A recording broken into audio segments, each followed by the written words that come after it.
Okay, test one, two. Test one, two. There we go. Let's get everybody in here. All right. Good morning, everybody. Good morning. Great to see you here for another beautiful day in OFA, starting out 2026 on hopefully a strong note. I hope you guys had an amazing new year. I hope you look back on 2025 and have a lot of wins to celebrate and you're really proud of the things that you've done. I know I certainly am as we look back on 2025 and ClickFunnels and our community of funnel hackers and what you guys have done. It's really amazing. When we look back at how many people started their business or how many people grew their business and how many jobs were created, just looking at how many jobs have been created by funnel hackers in 2025, man, it makes us really proud of what we do every single day. And it makes me really proud to be able to be here with you guys every single day. So, on that note, I want to get into it on a beautiful Friday. This Friday, first one of 2026, Russell's not going to be able to join us. He's heads down on some really cool initiatives, pouring the foundation of the things that ClickFunnels and Prime Mover are going to be working on together for the next year. So he will not be able to join us. However, I'm excited to be here with you guys. I'm excited to do big things and help you with your one-to-many presentations. So, on that note, how training works, just in case you're new and unfamiliar, Expert Fridays from 11 to 12, the current hour that we're in. Any questions? It's open borders coaching. Ask me any question on any track about anything. I'll help you get over any hurdles you're encountering. From 12 to 1, we're going to have an expert specific session where we're only going to answer expert questions about your one-to-many presentations, creating your new opportunity, creating your cult, sure, and anything along those lines. So let's get right into it, gang. Nikos is going to be first, followed by Patricia and then Sarah. Good morning, Nikos. How are you, man? Hello, Dante. Good to see you. Great to see you as well. Happy New Year. Happy New Year. With what you told me, I had one sale with the course, Great. the email sequence we create together. But to be honest, I'm not that happy because I feel like the leads I'm gaining from the lead magnet Hmm. are a bit vague, they are not like ready to buy. They're not quality leads. Yes, they are not. And also I feel like they are not like reading the email sequence. Hmm. So I don't have a good feeling in general. So I thought maybe because I know how to create a video course and I can also create easily lead magnets. I I have lead magnets. It's not a problem for me. Hmm. Maybe I can pivot and test different things every week. What do you think about it? Okay, great questions. I agree. We should be running new lead funnels to see if we can come up with stronger lead magnets that get us better leads. Yes. But this happens all the time, right? Where we feel like the quality of our leads coming in are not that good. And I'm just trying to remember the saying. There's a famous saying, basically like free people like free stuff and they don't buy, and buyers are buyers. So you're collecting leads so that some of your leads will be buyers, and buyers are buyers are buyers are buyers. So those people who come in and they buy, it's like we tag them specially because that's my buyer and I'm always promoting to them. Anyway, so you have that. You have some qualified leads, but then you also have unqualified leads. You also have people who do not buy right away, but they're also still your dream customer. We just need to build them up more. We need to have a stronger nurture sequence. You should have your nurture emails after they opt in, but you should also have just going out every day or every other day, or maybe you want to just send at least one a week. But these are my nurture sequences that build my customers up. Sure, maybe they weren't ready to buy right away, but a month down the line, 2 months down the line, you have these emails nurturing your people, talking about, hey, did you read this part of this book? In here, we talk about this concept, and it's so important because when you learn this thing, you can apply it here and here and here. And so, yes, you'll have some leads that come in and they don't read like they're supposed to. They don't do the thing like they're supposed to. But you're diligent with your nurturing sequence. And at some point, one of your emails has the right subject where they're like, oh yeah, I gotta go see what this is. And you get them back into your loop, and now they are reading the book. So don't forget, don't abandon these people. People do that far too often. They'll abandon the leads and they'll try and just go find more qualified leads. What you find many times, Nikos, is as you're swapping out lead magnets, you're getting the same kind of people. You're getting the exact same kind of leads. So it then begs the question, okay, well then as an entrepreneur, what's the most important thing I can focus my time on? Would it be creating new lead magnets and new lead funnels to get new leads into my business? Or is my time better spent learning how to nurture my customers, learning how to build up the customers that I'm already acquiring and turn them into build up the leads that I'm already acquiring, turn them into customers over the next 7, 30, 60, and 90 days. In my opinion, learning how to nurture is by far a greater skill than learning how to just acquire new leads. And I think it would have a better return on investment for you for sure. Having said all that, when it comes to leads, a lot of times it is as simple as this. If the quality of lead we're getting is not strong enough, then we add friction to our opt in. And that friction removes the unqualified people that we really don't want, and it makes it more exclusive for the people we do want. So if leads are unqualified or underqualified, we add friction to remove those leads. If we're not getting enough leads and the leads that we're getting are like not the perfect leads, then we remove friction so that it's easier for people to opt in and we get more leads. Does that make sense? Uh, how we can do that? Great question, Nico. Yes. To add or remove friction, the friction is really the amount of things or actions people have to take to get the outcome. So, like in this case, you're giving them information. And right now, the opt in is what they have to do, the things they have to give to you. I think you're just acquiring a name and an email right now, correct? Just an email. Just an email. So to Yes. add friction, we would add some more input fields. Maybe you're going to collect a name, maybe a full name, or just a first name. You're going to collect an email, and maybe a phone number.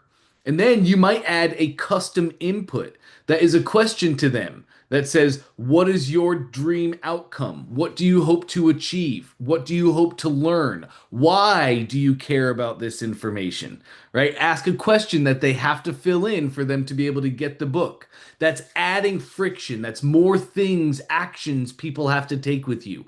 But the more qualified people that this is really right for, they actually see it as a good thing. They're like, oh man, this is amazing. I'll answer that question. Yeah, they're asking me why I want to do this. So that'd be a great example of adding friction. Another way you could do it is you could put your lead magnet behind an application or a survey. Um, if you do that, well, now, that means people have to answer, let's say, 5 questions, fill out this application and get these assets completely free. That's adding friction. If you added the application and your leads plummeted and you were like, no, I need more leads than this, then you would remove the friction and you would take away the application. And from there, I'm navigate them to my core offer, or I just say a thank you and I move on with the email sequence. That's What's your that's opinion? a great question. I would take them right to the core offer because Yes. people don't buy if they never have the opportunity to buy, and nobody knows anything about you and nobody knows anything about your business. They don't know what products and services you have, right? So, yes, after they opt in, I would take them to a thank you page that confirms and affirms the actions they've already taken, right? Thank you for saying yes, your assets are on the way. But then below, I would articulate the core offer. For those who Okay. are serious and ready to do the thing, check this out. There's your core offer. Some will take it right then and there. They're ready, they're buyers, they're going to do the thing. The rest will not, but that's okay. You have a nurture sequence. They know about the core offer of the ones that saw them, and over the next 7, 30, 60, and 90 days, you're nurturing these people to you, your business, the results you help people get, the hurdles you help people smash. And another two questions, and I'm done You're asking. fine. So, um, I also thought because I don't have like real proof that Mm, someone tested, I have only one sold, mm. and I thought on running like a demo price at 9.99 for 30 people. Just and I say to my message that because it's I want to see your real opinion and stuff like that. I just give in this price for 1999. Do you 9.99? You think it's good or should I? 999, No, no, no, no, no. 9 euro. Yes, yes, $9.99. yes. Okay, gotcha. Or should I run it for 27 euros, let's say, like the original price? Yes, I'm a huge fan of your first option there. Okay. Really quick, gang. I have a question for everybody watching. Please put a one in the chat if you prefer to pay full price for things. Put a one in the chat if you hate getting a deal. Sarah, one. At many, there are absolutely people like that where they see deals and they say, "No, I don't want crappy products. I want the real thing." Most people, though, love a deal. Most people want a deal. Most people buy because, oh, I can save $2, buy three, save two. Oh, yeah, give me that. So I love the idea of positioning it as a deal.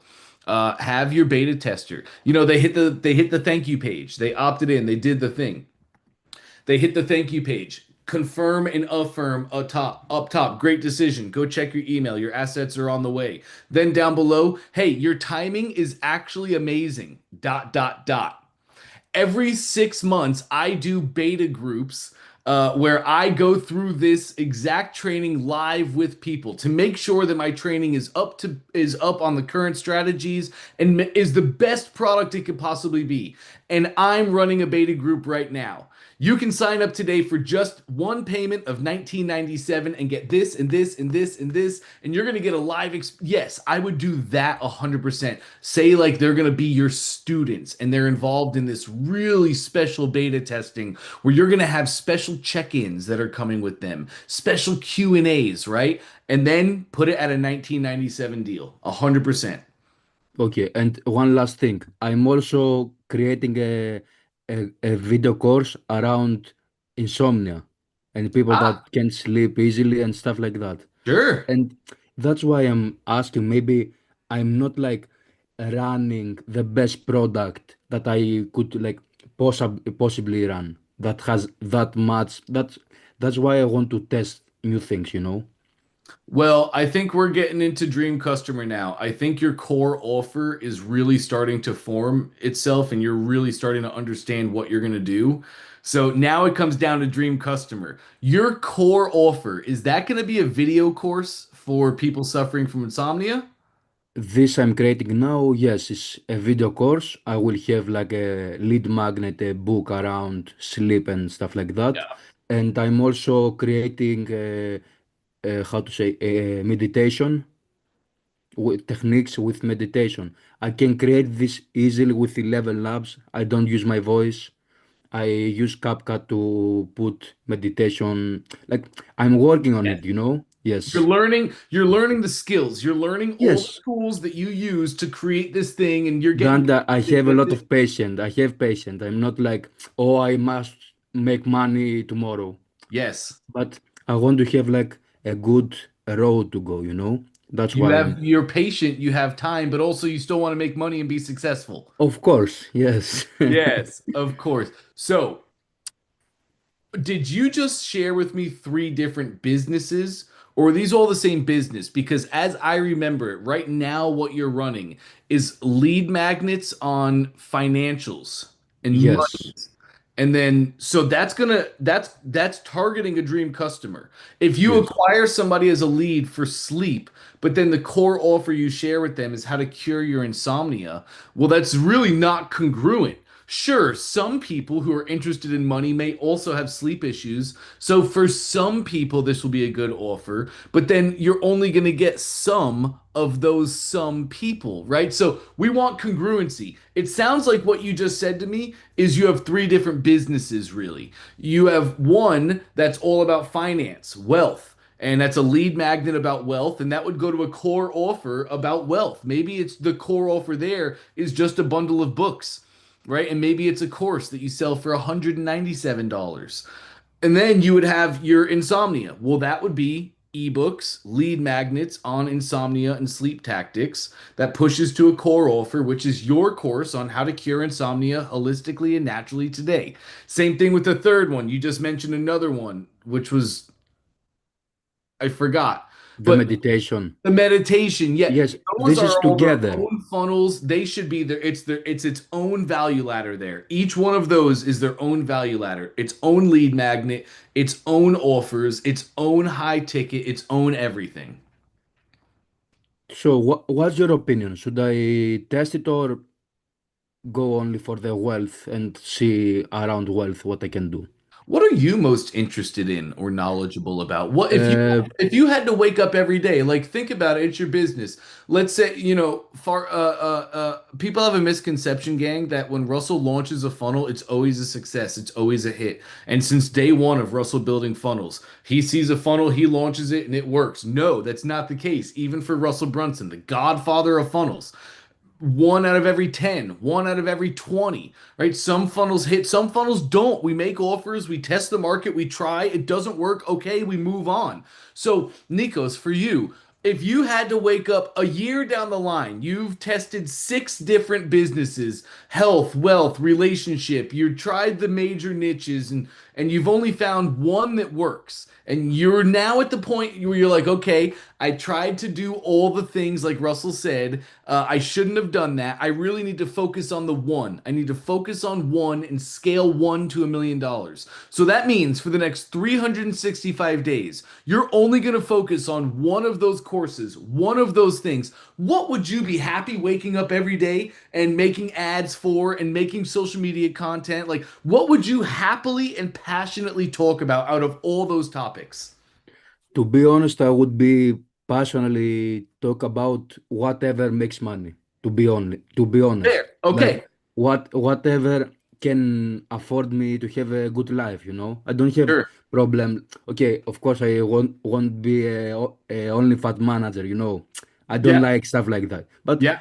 a decent work like sleep, it's financially, it's relationship. I don't have problem. Like I don't have a passion like my passion is to create a good business. Hmm. That's what I want.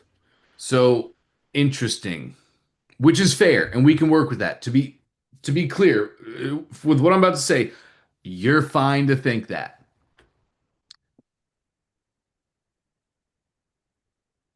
However,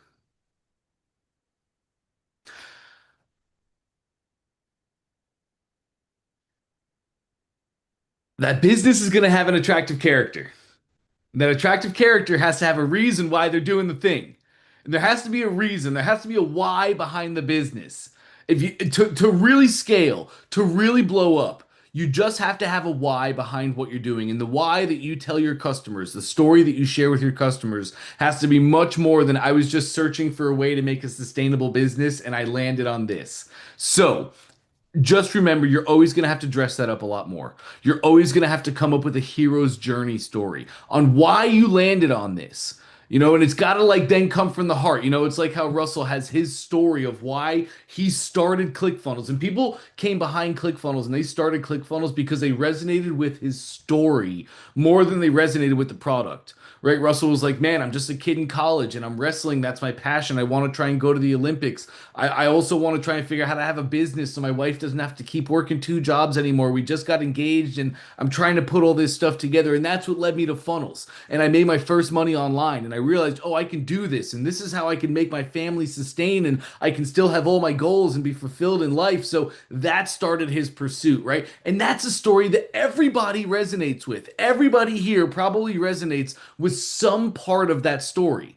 And that's why they buy from Russell. So at the end of the day, you'll just have to come up with that. But I hear what you're saying, and it happens all the time. And I have a lot of successful friends that have done the exact same thing. I want to do what makes me money, and I'll get really passionate about making money, and we can do that. So if that's the goal, start pumping start making funnels to test. And those funnels are just going to be the first two steps in your value ladder. Lead magnet to low price point paid product. So lead magnet to products from $9 to $47, somewhere in that sweet spot. And you keep testing, Nikos. You keep pumping funnels, you keep trying the different markets. Health, wealth, relationship. You stick in those major sections, find a niche in each of those, and then target the niche and pump a lead funnel out there. And after your lead funnel, you just have the next product that you make and run it and see what's working best. Oh, I'm getting really good leads in this one, but the sales are not there. I'm not getting as many leads in this one, but the sales are there. You get that data, and then you can go because they're all problems we can fix. The problems you find are all problems we can fix, right? It's like, oh, I'm not getting enough leads. Okay, we go tweak the lead funnel and we get a stronger hook and we get more, Mhm. and then we get more leads, right? Does that all make sense? Yes, totally, Cool. totally. You can And 100% do that. I know many people who do that and they've just come up with stories as to why they're in that niche, why they picked that thing. Well, oh, what stood out to me about sales? What brought me into sales? What's my origin story into sales? They wanted to make the most money, and the way to I make have the a most story. money, Of course, I have a story. Like I'm working too many years as a waiter, and I know how it's to work. And I have a story to tell people. Like it's not the problem that I don't have a life. I have a life right? to share. You know, R- I just have to find something to that makes money, and then I can also give my story and stuff like that. It's Yeah. this is not the problem for me. Great. Then you're just going to You be know. then be a marketer. You're going to be a real funnel hacker, Nikos. Yes. You're going to start Okay. pumping out different funnels. You're going to start testing different customers, different markets. You're going to find the one you want to settle into, and then we're going to dive in. Okay, Dad. Thank you so much. Thank you. Always a pleasure, man. Always a pleasure. Thank you Great so much. stuff. And Thank Happy you. New Year, Nikos. Happy New Year.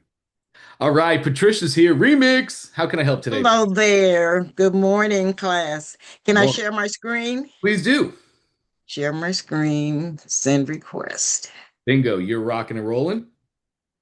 Okay, first of all, I have three ClickFunnels workspaces. I'm Yes. only using one of them. I want to delete two of them, but I don't know where their landing page is. And the second and primary thing is I've got two domains. One on Remix Community on Fire, and then I have Remix Community. I got a second one because I thought the first one was too long, but I'm getting a 404 error message on both of those pages, and I don't know where the landing pages are that they're going to that I need to fix or redirect or Okay, beautiful. We can take a look at all that. Go ahead and share your screen again, please. uh how do where'd it go? Oh, Uh, share. yeah, little green Okay, button. There you there go. we are. She's on it now. Bingo. It's coming through right now. Excuse me. Okay, cool. Gotcha. You're getting good with your imagery. Nice stuff. Yeah, let's exit. That's perfect. Okay, so I'm looking at the top domain here. Oh, That's okay. mm-hmm. Yep. I think you hit back, so it's going to take us out really quick. Oh, Or maybe not. No, I think I'm just crazy. So I'm looking at your domain up top, Remix Community. Yeah, uh-oh, it's okay. it Just did. click us back into that funnel. Great.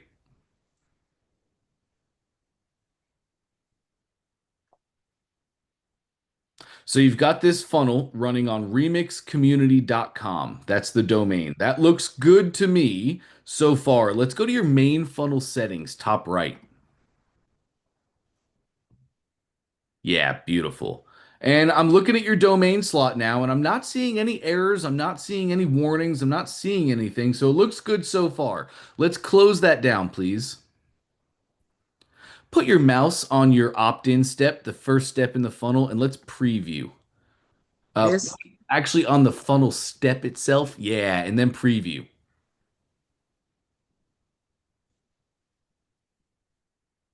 Yes. So here we go. I'm looking at your live domain. If you look in the URL slot, remixcommunity.com is looking perfect right now. So close this tab down for me, please. Sorry, go to live page at the top right. There's that. Yes, thank you. And I'm on your domain right now. Can you click the URL at the top, remixcommunity. Yeah, click that. It'll click it one more time. It'll open it up. And I can see right here at the beginning, HTTPS. The S is secured. So this domain actually looks great. Now that we looked at that, let's go take a real look. Go back to your ClickFunnels account, please. One tab to the left. Bingo. Oh, All right, let's exit top left. top left. Okay. This one? Uh, I can't see. My thing was Oh, in. Yep, you did perfect. Bottom left, workspace settings. Beautiful. And let's go to domains. Connected, connected, connected. That is what we like to see. You should be rocking and rolling. Let's check these domains really quick, though. And I'm looking at your status right there to the right. All the domains are showing green lights and showing connected, which is exactly what I wanted to see. Let's go check out Community on Fire really quick. Just click into that domain. Beautiful.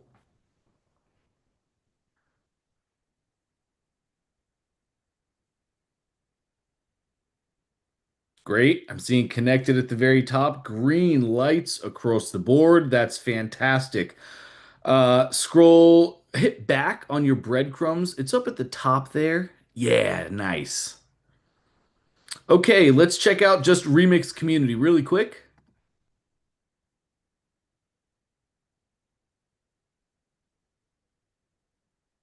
Great. Lovely. I'm seeing again connected at the top, and I'm seeing green checks across the board. That's fantastic. So, are you saying, Patricia, when you just go to remixcommunity.com, that's giving you an error? both of them. Yes, it gives me a 404 error. Okay, very interesting. Can you open up a new browser tab for me? And just go to remixcommunityonfire.com or Remix Community, either one, yeah. Yeah. Remixcommunity.com. We'll do that one. Right. Okay, but Remix Community redirected me to opt-in funnel. Okay, I think we need to And see this, I typed in remixcommunity.com and it took me to remixcommunityonfire.com. I mean, Yes, it I did. don't, I believe that is just going to be a redirect. Where did you buy these domains? one is through DNS and the other one is through Google with my email. Okay, what about Remix Community? Where is that one? That one's with I don't know. DNS, DN Simple. The end simple. Okay, I think you just have a redirect on that domain. So let's go really quick. Go to your ClickFunnels tab. Let me check one thing first. Go into community. Yep. This one, Yep.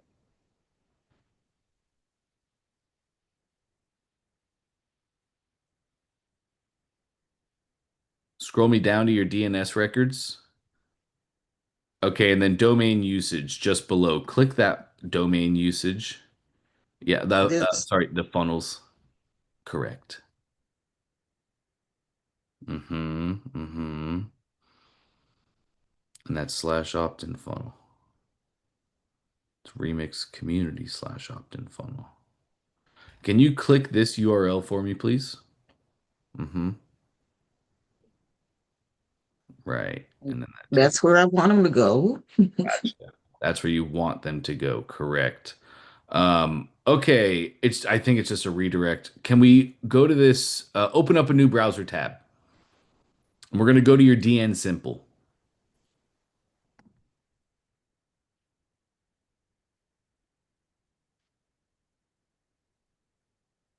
You'll log in.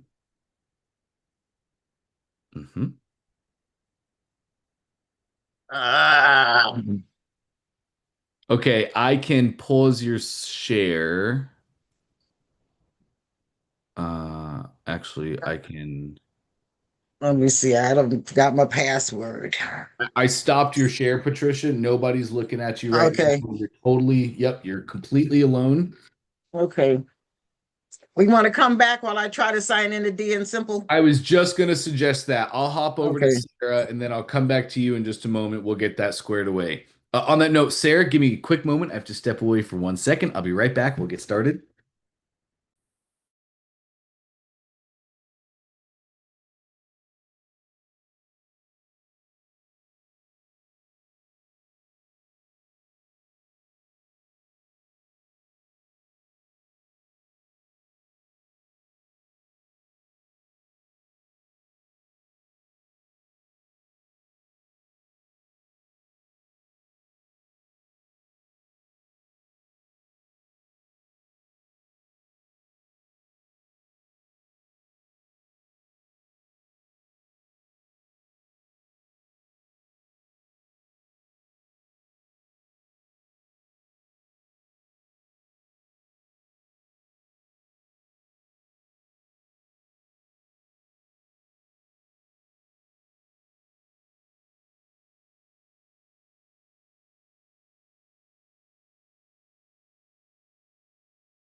All right, Sarah. Oh, there we go. Come on now. There we go. There we go. All right, Sarah. Happy New Year. Good to see you. Yeah, happy New Year to you too. How can I help today? I've got a quick kind of question, which is not a question. I guess I need you to tell me. I know you love my non-questions. No, I guess I was about to think of a question, and I think I know the answer. But maybe I need you to tell me to keep on keeping on and keep on simplifying everything and finishing what I haven't finished yet. Hmm. And not being emotional or disappointed by weird and slow results because they are Hmm. going in the right way. I made some sales, so that's a good point, and I have some appointments, so that's a good point too. Um, but I guess what is complicated for me is I've been a teacher for plus 20 years and I love to be very creative, but I love also the relationship with my students. And I love to have a course and a path and then to make everyone succeed on this path and go to a collective relationship and with the whole group, but also with everyone. And when I am trying to make an audience and everything, I don't have that at all. I don't know who's going to watch or read what I send for the emails, for example, or the social medias or that kind of stuff. And it's very weird for me to send stuff hoping some people will watch it because this is what Ah. I'm not used to. I'm really used to be, I'm good at what I do to um, make people. Understand, remember, and be interested in what I do. So when I have When no, they've given you their time, when you have their attention, when they're in the yeah, classroom or in front of you, you're yeah, great. yeah, and or online when they commit to and they come. But here, this is for me. I guess this is weird for me to just uh keep the thing when I don't really know who I'm talking to and who's gonna watch. For example, I've just sent there was the Black Friday and the here the New Year sales. Well, Christmas sales and everything. So I got a couple of sales, so that's cool. Nice But work. some people just one person told me, "Oh, you help teaching and making things memorable, that kind of stuff." This is exactly what I do. How can you ask me this question?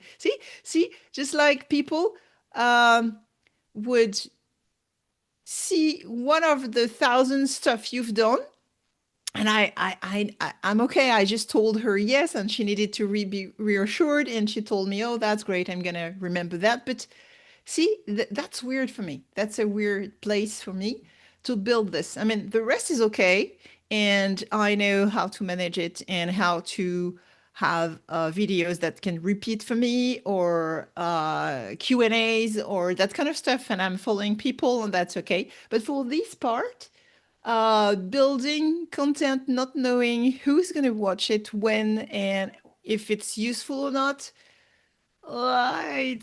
it's harder for me. If you have any tips or For me, because I've just realized that I had done a new podcast, but I had stopped it. And when I watch at it, it's great, but I stopped it. I stopped because I'm not sure somebody's listening to me or watching or reading. I guess that's what's stopping me all the time. Yeah. Mm, mm.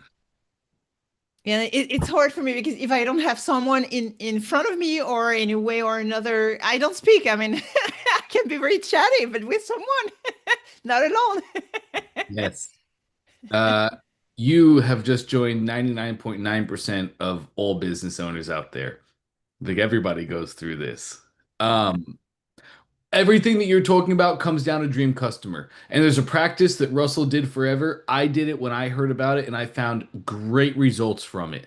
So the first thing I want to share on this is dream customer. Yeah. Do you use a camera or do you just have your laptop? Yeah, that's the camera on my Oh, laptop actually. okay, so you have your hand camera. That's its own camera then, right? Yeah, it can be yeah. Right. Okay. But normally you're just looking at the little light on your laptop, correct? Yeah. Yeah. Okay, cool. Dream customer. Here's what Russell did. Russell had the exact same thing. I'm trying to talk to this person, and this is the foundation of direct response marketing. Hmm. By the way, gang, direct response marketing still works to this day. You still get junk mail all the time in your mailbox. They're not doing it because it doesn't work. It still works to this day, direct mail and the principles. I'm speaking to someone. I'm going to send a letter out to 10,000 homes in this area. I can't speak to all 10,000 people with one letter. It's impossible. I can't make one sales message that speaks to 10,000 and sways them to move, actually persuades them to do the thing I'm saying for them to do. It's impossible. No copywriter has ever been able to do it.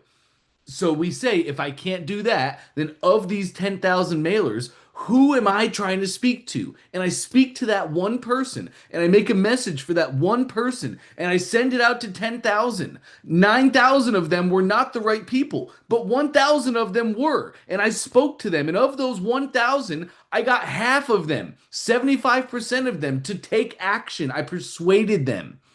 That's direct response Hmm. marketing. And that is what a funnel is. And that is what we do here. So when we're trying to envision who am I trying to speak to, build the avatar. You have Dante I, correct? Hmm. Okay, Dante I is great at building customer avatars for you to customer. We're going to list out all the demographics and the psychographics of that person. Who are they and what makes them move? What do they believe? The demographics are things like their age, their gender, their interests. Their psychographics are more of their psychology. Who are they as a person? Are they emotional, logical, fearful? Do they go to church on Sunday? Because if they go to church on Sunday, you know what they're doing on Saturday night. And if they don't go to church on Sunday, you know what they're doing on Saturday night. And many great marketers believe if I know what somebody does on a Saturday night and a Sunday morning, I can make a message for them. That's enough to know about them and what kind of things they want to hear. So do that. Use Dante I. Come up with a dream customer persona. And then Russell has taught go to Google and do an image search of human Hmm. beings and look at the images until you find one that you look at and see and you're like, "Oh, that's my dream customer." You print that out and you put it on your wall. I do this still to this day. I have an office that has like 18 photos of people. Some of you are on that wall, the dream customer, the person that I'm going to reach out to. And I look at those every single day to start my day. And as I create sales letters and as I create content, I literally take time and I look at that person and I put myself in their shoes and I think about what are they struggling with right now? Like in your world, you have that mom or the educator or the homeschooler. You have multiple dream customers. Have a picture on the wall. Look at them every day, and it's a great practice to knowing your dream customer. And that's all good business owners do is they know their customer better than their competition. Hmm. This really comes in when it comes to content. Yeah, you're right because I know them very well, but I It's kind of hard to forget talk to them who when they they're not were. in front of you. Yeah, I kind of forget who they are or who they were just before they started to work with me when I And you don't forget see about them. when you started doing these things, all the problems that you had. You just Yeah, forget about this because you're in yeah, the game and you've been in it for so long. And it's so mm, much harder to step back into those shoes. yeah, You live in a different world now. yeah, But spending time, 30 minutes every day. It might be like 30 minutes at the beginning of every day thinking about your dream customer. What happened with them last night? Your dream customer has kids, right? Or there may be an educator who doesn't have kids, but kids are their responsibility. So maybe we start every first 30 minutes of a morning starts out with what was my dream customer's night last night? Did they tuck their kids into bed? Right? mm, After they tuck their kids in, what did they do? Maybe they don't have kids. Did they sit there grading tests? Did they come up with curriculum? Or did they not do that? And did they sit down and did they watch Love is Blind because they have a fear of not being adequate in those things? Do they not make curriculum for the kids? Do they not talk, right? Like, no, really know your customer. What did they do last night? What did their mm, morning look like today? Did they get their kids off to school or do they not have kids and they started right away on their business? Okay, great. Now they started on their business. What roadblocks and hurdles have they hit? Or they've started on the thing that they're going to do. Like knowing that and doing that is a really great practice because then it mm, starts to make you think. Like me, as I'm thinking about you guys, I'm thinking about, well, the first 30 minutes of your day should have been spent on Microsoft Clarity. You should have been watching the past screen recordings of the past day and people that interacted with you. You also should have been calling those people. And sorry, one sec.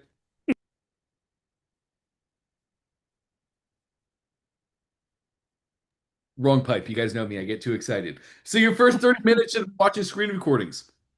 It also should have been calling any of your past customers that you could speak to about your thing. And it should be asking questions. Why didn't you understand? Like you had that lady that reached out and said, "Hey, are you a person who does this thing?" And you're like, "What? My messaging says that. Why do you have to ask me that? My funnel should say that." Well, no. You should now, your first 30 minutes, you should be going back to that person and saying, "Hey, what were you unclear about?"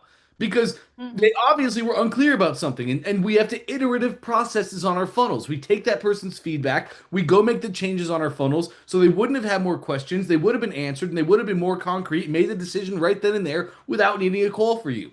mm, Like just doing that, I can think, and now I can make an entire post about that. I mm. can make a whole social media content just about that one thing. Then we get into ads. Right? Here's my next post. As I'm just thinking about your guys' day-to-day life. Now I'm thinking about ads.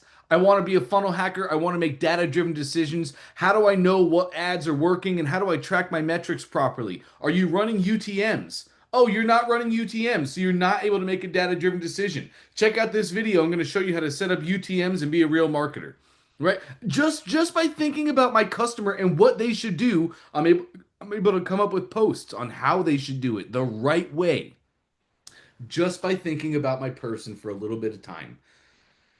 The next thing I want to share with you, Sarah, are you familiar with Eric Thane's 60 Yeah. second authority framework? Yeah, I've prepared 60 the next 60 weeks for next year and Cool. all the angles I can choose and I'm gonna go there to the my free training, which is gonna be my webinar.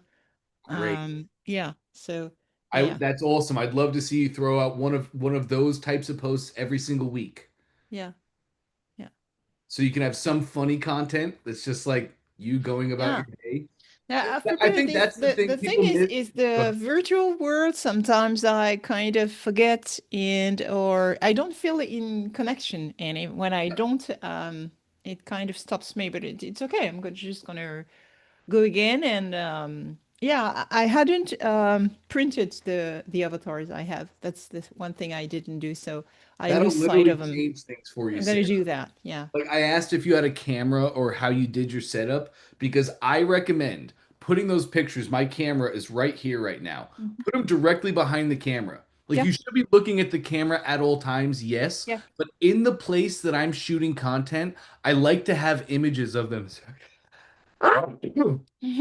Sorry, I It's must be okay. getting a cold. Here we go. Jeez Louise. So I really like to have an image of the person near the camera that I'm Yeah. speaking to. For me, it makes us so much more relatable. Yeah. Yeah. Now I can.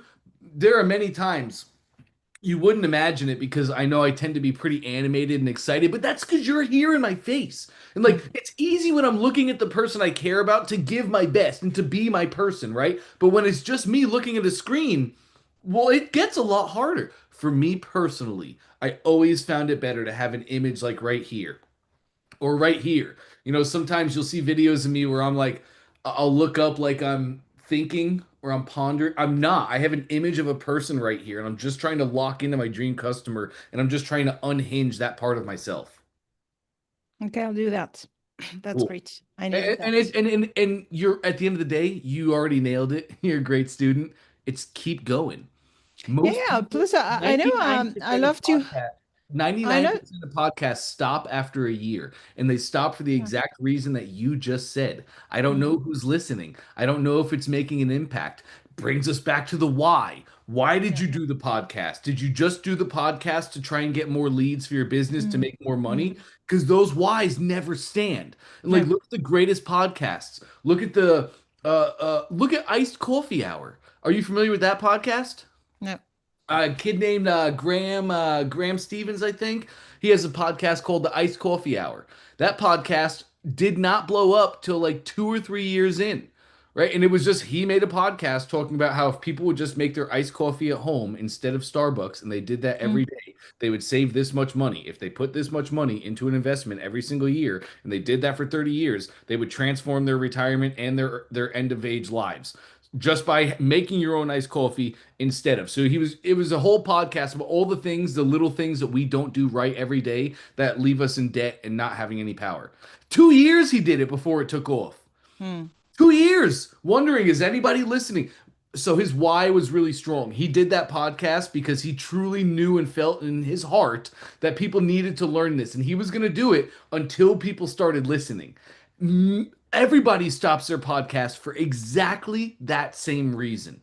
So mm, you got to push through. Same thing with content. Everybody stops that content for exactly that same reason. It all looks so illustrious. When we first start out, it all looks so amazing. Oh, I just make a couple videos and I'm a millionaire. And then we get into it and we realize, oh, it's not that easy. And mm, that's where everybody stops. You just have to push through that. You have to we come in with unrealistic expectations and then we learn how hard it is and then oh my gosh, this is the worst decision I ever made. And right there is where everybody stops. Your journey really begins just on the other side of that. If you can push through that pain, that's where it starts taking off. And sometimes it is time. Sometimes it's time for the algorithm, but most times what we find is it's time for the entrepreneur. It's time for the person to get great at their craft. You listen to every single person. Graham with the Iced Coffee Hour, Mr. Beast with Mr. Beast YouTube. All of them look back on their early content and they say, oh my gosh, it's cringeworthy. I know so much more now than I did back then. I'm so much better at my craft than I was back then. But they all also say the exact same thing. I'm so glad I started. I'm so glad I did that because if I didn't do that, I wouldn't be who I am today. So, mm, yes, you're right on the money, as you always are. Keep pushing through. This is the thing you need to do. You know you need to do it, and we just get better at doing it over time. mhm. Got another quick question. Thank you so much because I really needed to hear it. Good. Um, yeah, I'm gonna do the new perfect webinar. Actually, I've gonna tweak and keep on tweaking things and trying. And I had 2 weeks off because I really needed them. But Good. now I'm gonna go back. And I was wondering, am I going to sell the high ticket premium book call thing? And then I just ask them to book a call, and I can do a downsell if they don't take the whole certification program. Or am I selling directly the single product, which is a part only of the certification? Great question. I think you should do exactly what Russell's done. Certification is an upsell. You sell the main thing, you sell your main core offer. And of the people that buy the main core offer, some of them will want certification, some of them will not. Just Mm, like literally when Russell sells his yearly packages, He sells the yearly package. It gives you a year of ClickFunnels. It gives you all the knowledge, all the information, all the trainings, all the resources. So that's just the core offer. He sells that to everyone. But some of the people that buy that, they want to be funnel builders for themselves and they need that core offer just to do the thing for themselves. Some of them want to be funnel builders for others. They want to turn this skill into a career. So certification is never the core. The core is your core offer. Certification is an upsell that for some of the right people, they can take that opportunity. If you sell just certification, you're narrowing down the pool way too much. Mhm. And I've just changed because for the Black Friday, I did a bundle with 8 other products, Good. which would be teaching, but at home, in the classroom, or online, and selling what you do. So I've put about almost all my trainings in there. Um, would I just sell this again, or an upsell for the first teaching and drawing stuff? Sorry, what do you mean? As your core offer? What do you mean exactly? Yeah, because the core offer could be just how to start, and or the Black Friday bundle. I'm gonna show you. Yeah. Well, you had a core offer before Black Friday, correct? So Yeah, you and I've want to added change. here. So this is it. No, sorry, it's black. It's not terrible here. So this is it. You know, you teach how to captivate and motivate everyone by drawing and learning. But then the Black Friday was, sorry, I don't remember. Yeah, yeah. The mega bundle here. You have that, and also here. So here you have the core offer, which is here, and other stuffs I had prepared and that can be together. So So I have so now sorry, stay three. stay right here. Yeah. So this is your core Yeah. and everything else, all these little ones that I'm looking at, these are all like one-offs that they could add on. Yeah. So this is So here for homework or homeschooling. This is for the classroom. This well is for well online. the bundle that you made, Yeah. is that all these things that I'm seeing right here? Yeah. Okay. Okay. Got it. It's Here ready now. It wasn't ready because I hadn't prepared it, but I have prepared it for the Black Friday bundle. I got you. Uh, Here's exactly what it should be.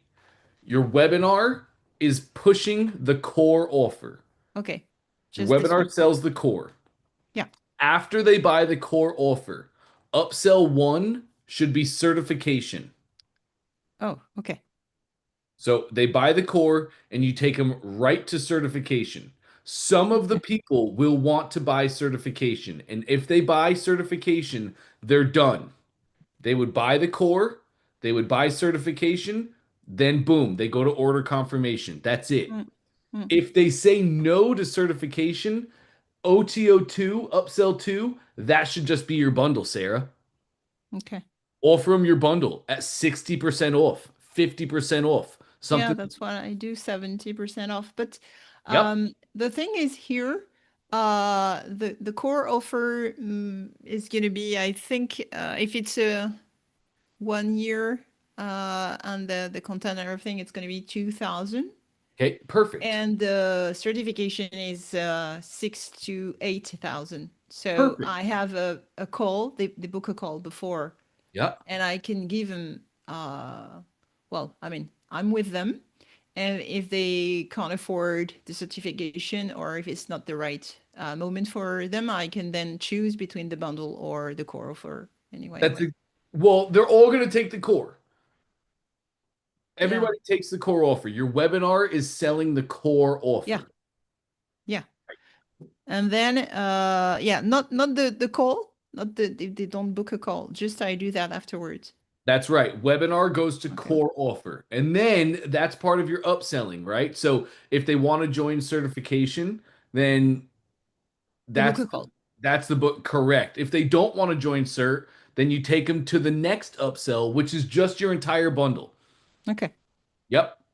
Perfect. And you Okay, don't have to great. make the discount too big. Remember, the first yes is the hardest yes to get, Yeah.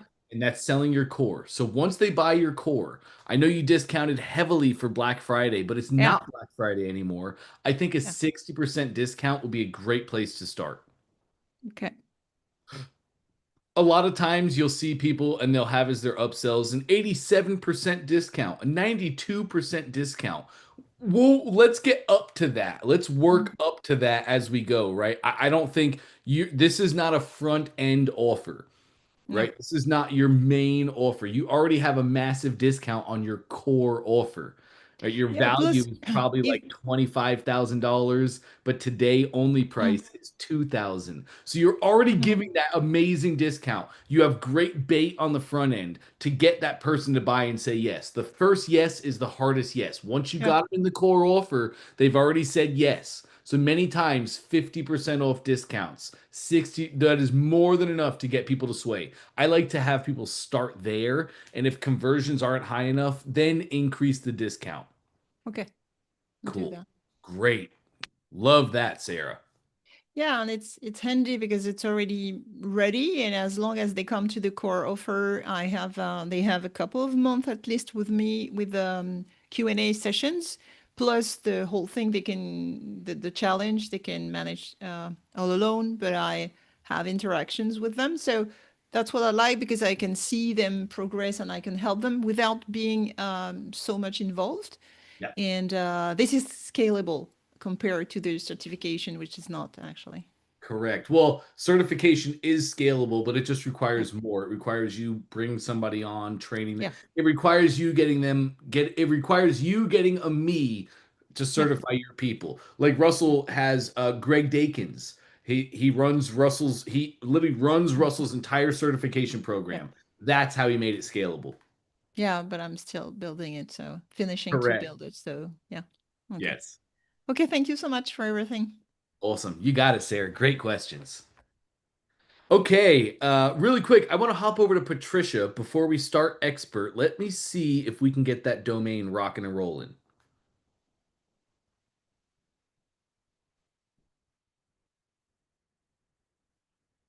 Okay, did you get into your DN simple yet? Oh, you're still muted, Patricia. Yes, I got it open. I just got to open up the share the screen. Cool, The great. which one is it? Is it this one right here, I think. Yeah, Gotcha. that's Okay, the one of them. Yeah. and that's Remix Community on Fire. Let's just check this out really quick. Click the name of that domain. Correct. This Mm-hmm. Can we go to our DNS on the left-hand side? Scroll me down. Okay, keep going. Where are your redirects? Scroll me up.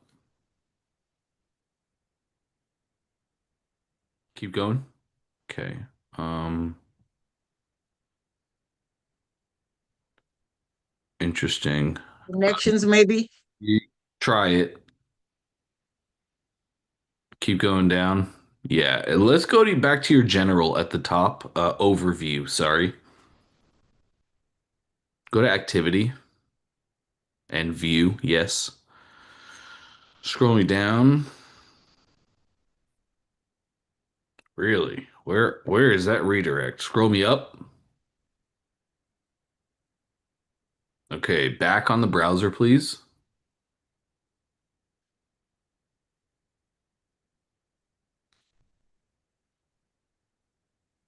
Where would Okay. it be?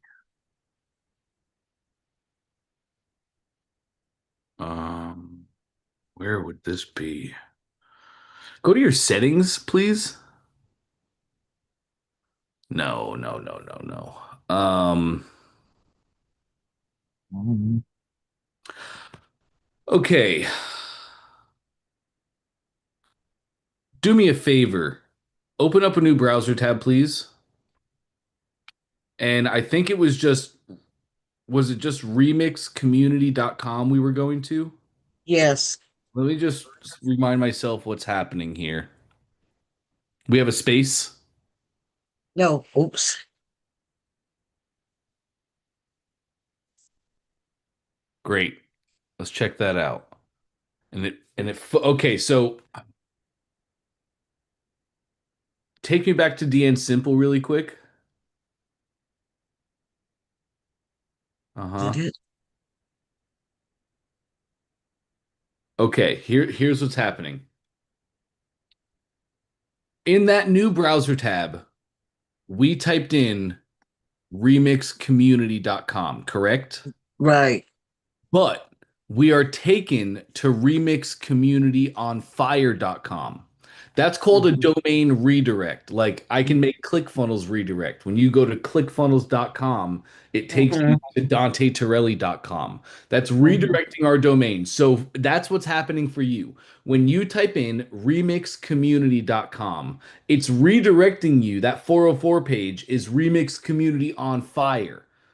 So on remixcommunity.com, there's a domain redirect. But right now, we're in your DN Simple account and we're not looking at remixcommunity.com. We're looking at remixcommunityonfire.com, a different domain. So, Mhm. what you have to do, Patricia, I I'm believe. having that same problem when I type in remixcommunityonfire.com, I get a 404. Right, right. That and it's that 404 page. Mm-hmm. That's just the domain not going to the right funnel. The real problem we have is the domain redirect here. So Mm-hmm. that domain is probably in your Google. You're going to want to go to your Google, find remixcommunity.com, and there's a redirect on that domain. You want to remove that redirect.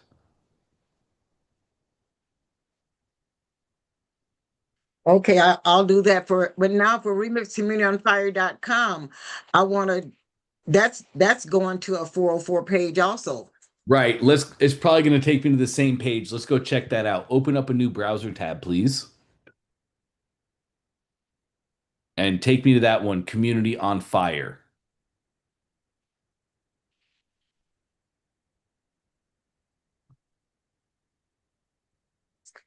hmm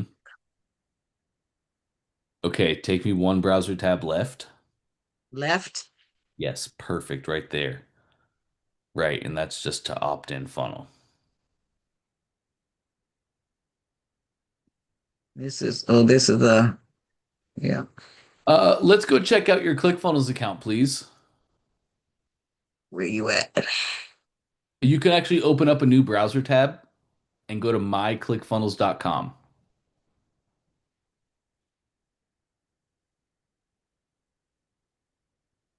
Ooh, I don't want to do that. You shouldn't have to do that. Myclickfunnels.com. YCLIC. You want to go to my account?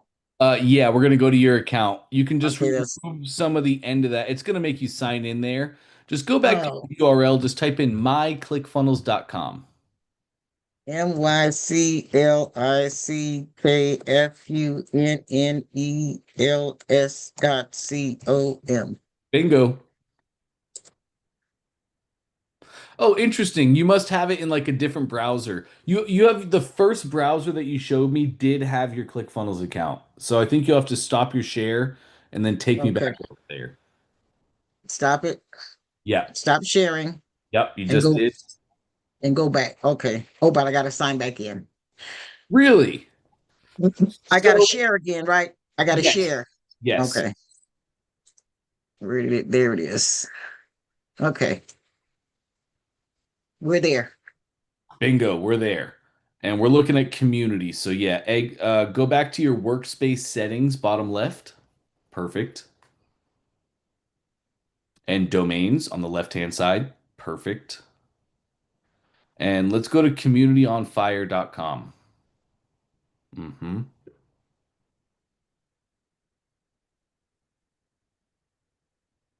Scroll me down.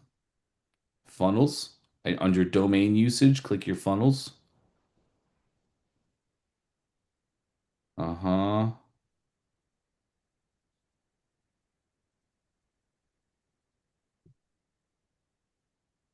Okay. Click that first URL. This Yes. one? Yes. Right. Okay. Um, okay, we're gonna have a little domain work to do, Patricia. I'm not gonna be able to do it in these 5 minutes here, Okay. but I can get you squared away with this on Monday.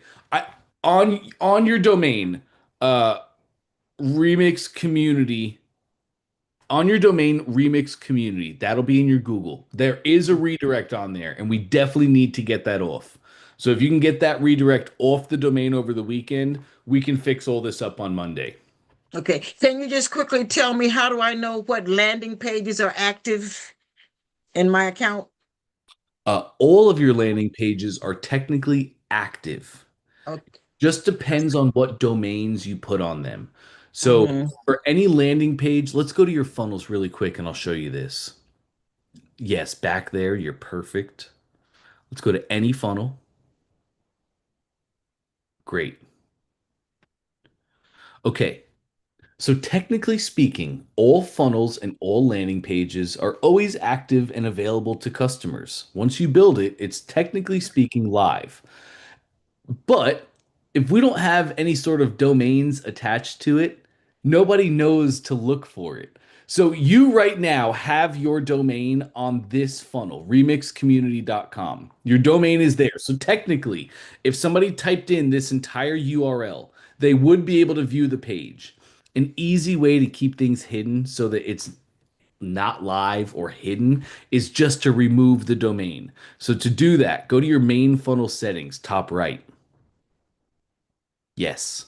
You have a domain slot right here, and you can see your Mhm. domain is now chosen. We would just remove your domain and use your ClickFunnels subdomain. So hit that domain box for me, please. Yep. And there it is, myworkspace.myclickfunnels. If you just put that domain on a funnel, nobody's going to know to look for that domain. Nobody's searching for that domain. You're not running any traffic to that domain. So this page is essentially hidden. Nobody would ever find it. Okay. But I don't, this is my live one. I don't want it hidden, right? I want to keep it Correct. like You don't want to hide it, so you can just close down the settings and the Mhm. save will not happen. You're good to go. Oh, okay. That's right.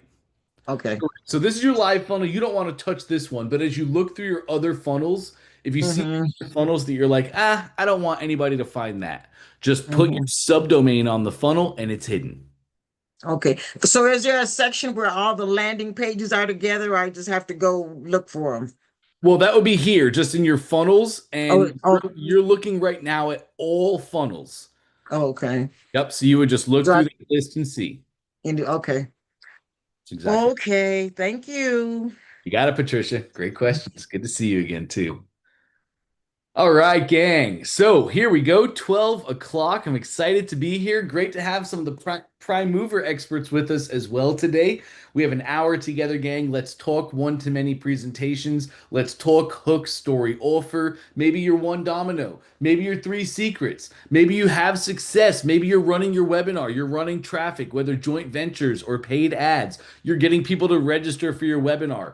I don't know what to tweak. What do I do? Any questions any of our experts have regarding anything with your one-to-many presentation, I'm excited to answer those with you guys here today. So for this next hour, please, all questions asked must be questions for experts only. Any e-com questions, we are not going to field those right now. Let's save any e-com questions until next Monday. We're going to stick to expert for the next hour, and I'm excited to do so. Dreamin is going to be up next. Great to see you, Dreamin. How can I help today?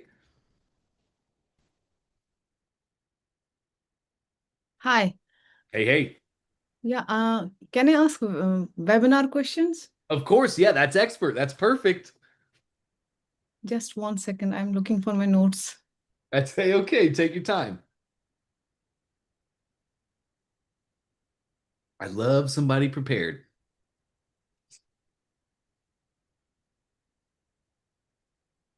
And while she, When I go for a webinar, huh?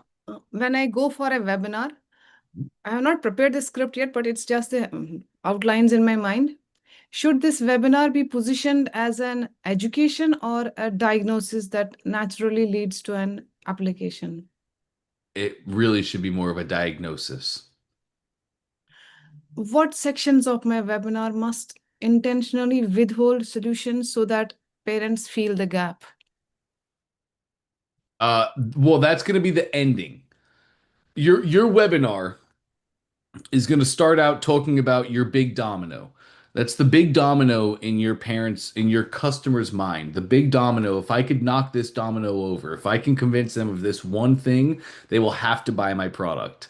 Like for Russell, that thing was that funnels are going to make your business more money than anything else that you're doing. If I could just knock over that domino, then they're going to have to buy from me. So we hit him with the first big domino. And then the next 15 minutes is secret number one. The next 15 minutes is secret number two. The next 15 minutes is secret number three. So after we fill, it's really after that, after secret number three, when we go from secret number three to the stack and close, that's really where you're living. So, is it a good idea to ask questions early on, like how many of you believe that your child is capable, but you're not sure that they would speak up confidently in a serious discussion or interview? Yes, that would really be in the beginning of your webinar where these are great call outs. This is come on, Dante. Hello. I'm sorry, I'm blanking on what we actually call these. They're not call to actions, but Russell does it all the time in his webinars. He's asking people for their answers. And we do this especially early on in our webinars as we're trying to learn our customers, as we're trying to learn the pain points, the real reasons why they're here. So that would be in the beginning of your question. And you'd be like, hey, there's two ways I've seen this done really well. Number one is how Russell does it, where when he's beginning his webinar, he'll say, hey guys, so in today's webinar, I'm going to teach you three secrets that are going to transform your business and your life. Secret number one is the funnel secret. Secret number two is the culture secret. Secret number three is my traffic secret. Which, before we get into it, gang, you let me know in the chat. One, two, or three. Which secret are you most excited about today? And so now we start getting the feedback from the customers. We're asking their questions and we're getting their responses. This is a huge thing too because it's training people. It's training people to put their answers in the chat. It's training people to listen to you. It's training people to respond to you. But yes, in the beginning, especially early on doing our webinars, we're trying to formulate all this. We're trying to learn our customer. We'd put that in the first 30 minutes of the webinar. Hey, are you a parent who feels this? Or this, or this. Put a one in the chat if you feel this. Put a two in the chat if you feel this. Put a three in the chat if you feel this. And at what exact moment, like how do I know that this is the right moment in the webinar where the offer, where I can present the offer and it Oh, feels that's a great question. That's built into Perfect Webinar. That the beautiful thing about Perfect Webinar is it hits all the right beats. It keeps people engaged, but it's hitting all the right beats. So the right moment to share your offer comes after secret number three. And again, we have all this in the training. As you watch the training, Russell literally breaks this down slide by slide, word for word. He breaks down exactly what he's doing, why he's doing it, and when he's doing it.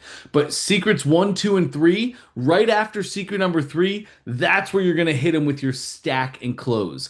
After you give them the new diagnosis, and now they're looking at their children's lives through your lens, through your diagnosis. They're seeing all the flaws in what they've done and all the things that they need to be doing differently. So you've shown them the way. And after secret number three, you say, gang, is it okay if I take just a couple quick minutes to share an offer with you guys? And you don't say anything after that, Dreamin'. You don't say a word. You say, do you mind if I take a couple quick minutes to share an offer with you? Put a one in the chat if you say yes. And you don't say a word. You just wait. We have to get permission from our customers to share a pitch with them. If we don't get permission, then it's always going to fall on deaf ears and it's going to feel forced. The coolest thing, when we speak to the masses, we don't need permission from the masses. We just need permission from one person. If you have 50 people watching your webinar, you just need one person to say yes. And that gives you the credence now to give your offer to the whole group. So, by the way, this is built into the webinar. We give you webinar slides as well. So it's plug and play. You just change our words to your words on our slides, which is Russell's Perfect Webinar. But you'll see that slide there where it says, is it okay if I take a few minutes and share a special offer with you? You don't say a word. You say, put a one in the chat if yes. You don't say a word. Normally, somebody will be ready to hear your offer, so you're going to get a quick one. Somebody's going to give you permission fast. If you don't get fast permission, please just sit there. Let the uncomfortable awkwardness build. Because I've had this happen before. I'll let a minute go by, let 2 minutes go by. You just sit there quietly, right?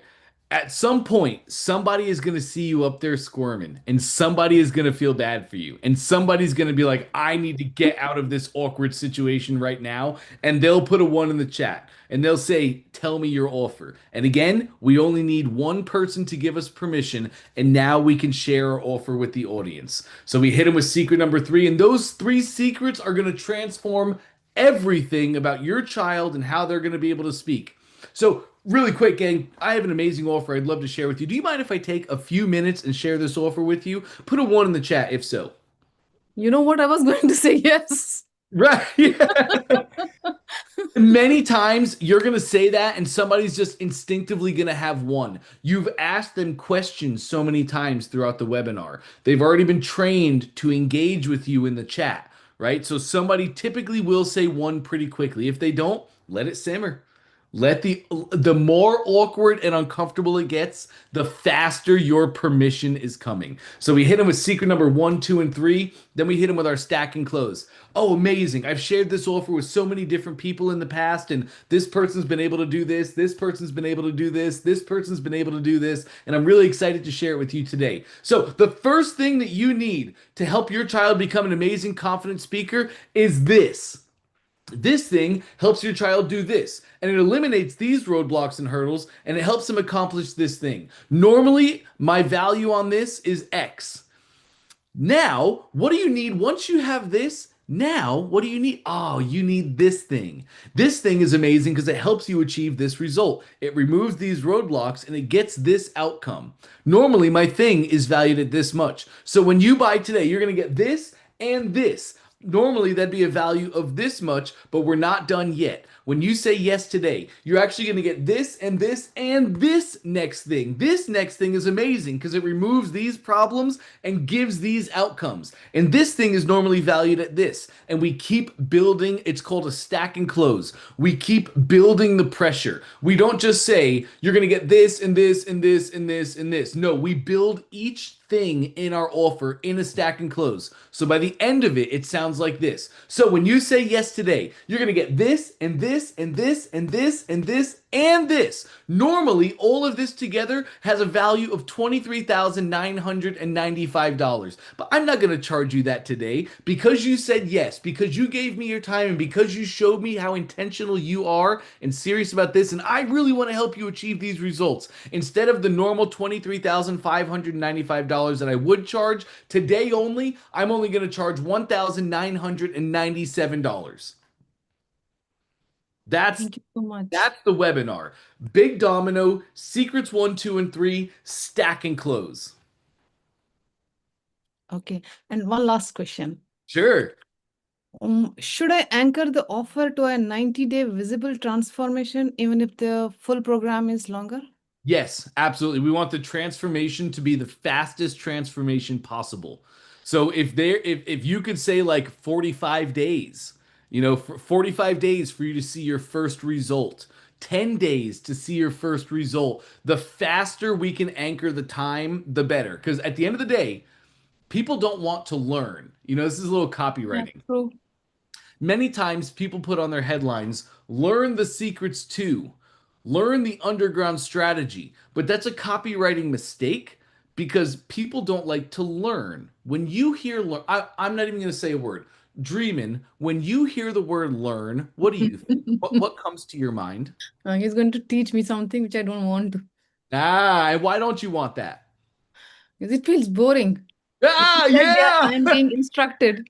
Come on with it, right? That's boring. That takes time. That takes effort. Learning, there it is, work. Learning takes work and effort from my part. So a human being hears learn, and unless you're an academic, it doesn't make you excited. It makes you say, oop, that's work. That's effort. I don't want that. I want a quick fix. I want to put a shot in my stomach and lose weight. I don't want to go to the gym. These are human. This is how humans are, right? This is our psychology. So we never say learn, we say discover.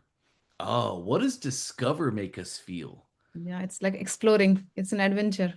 Discover makes me feel like I found a big piece of gold in a river and now I got rich quick and I didn't have to do anything for it.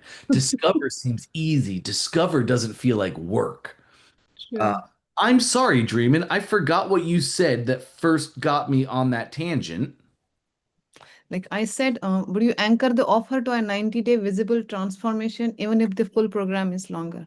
Bingo. Yes, the shortest time frame possible. Because 90 days feels like work, doesn't it? Mm. 90 days, man, that feels like effort. I hear 90 days and I'm like, gosh, 90 days to see the results. 90 days. I have to be intentional for 90 days before I even see anything of this. Oh, man, that sounds like working out. And I hate working out, right? So, yes, we want to anchor, but we always want to anchor to the shortest time period. If you can get them a deliverable result in 7 days, that's what we'll anchor to instead. But they have schools. We have classes only on weekends. That's when they have time to attend. Okay, cool. Okay, great. So now we're getting into it. Instead of saying 90 days, how about we say 12 hours? Yeah, 12 hours. That's what I was thinking. 12 hours is better than 90 days. Yep, Yes, exactly it is. 7 hours, 12 hours, 8 hours, two, brilliant. 12 two, hours. two practices. Yes. Thank you so much. Always a pleasure dreaming. Great question. Do you have any more? No, not yet. Cool. Great stuff, dreaming. Really great. All right, let's hop over to Adrian. Good morning, Adrian. Good morning, Dante. How are you doing today? Living the dream. How about yourself? I'm the same as well. Happy New Year to you. Happy New Year. So, my question is last week we talked about internet presence. Yes. So, I have I purchased a domain on ClickFunnels, and then I also have a domain that I purchased through Beacon. Cool. And I know last week we talked about, having a web page and then creating 5 blogs. Ah, So yes. now my question to you is, should I purchase another domain to create my website, or should I just use the one that I have for Beacon and do the 5 blogs on that so that I can have my internet presence? Great question. You should not purchase a new domain. What's your main business? What's your business name? It's from Pole to Profit. That's it. Right. And so that is going to be your main domain. That is the domain that should have a site and the 5 blogs. It should be on from pole to profits. Okay, because I have .com is on my Beacons account, and Okay. then my funnel has the .org. So did I really need to link my org domain to my funnel account, or I could? You did not. Oh, Many times you actually were really good in what you were doing there, Adrian. You're trying to protect your asset. So many times people buy just the .com version of a domain and they don't buy all the other versions. And then their competitors come by the other versions and they go compete against them and ruin their businesses. So buying the other versions is a great way to protect your domain and your business brand. I'm a huge fan of you doing that. You just didn't need the .org. Just take your .com, bring your .com into ClickFunnels. Your okay. .com is going to have your site and your blogs on it. Then your funnels, you can make subdomains for your funnels to run on. Do you know what a subdomain is? Mm, no, not exactly.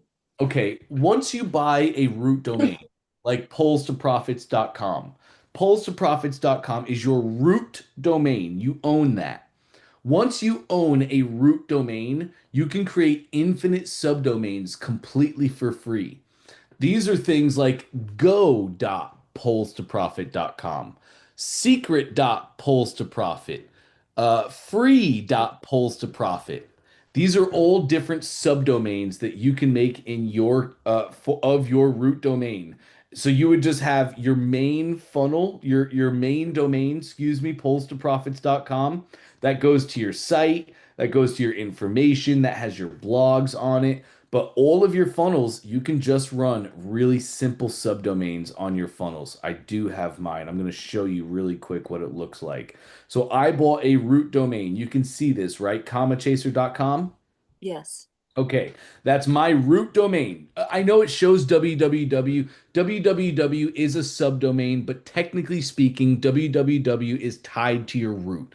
So it shows as www, but you can pretty much not look at that. It's just commonchaser.com. This is my root domain.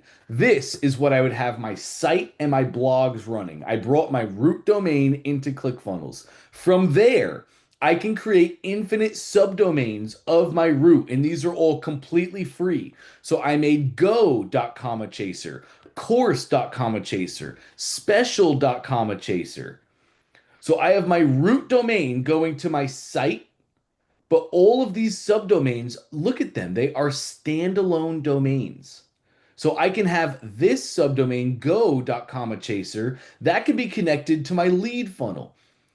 I can have my course.commachaser. This could be connected to my course funnel. And now I can easily put specific domains on specific funnels. I can easily run traffic. I can easily build everything and keep it separated. Does that make sense?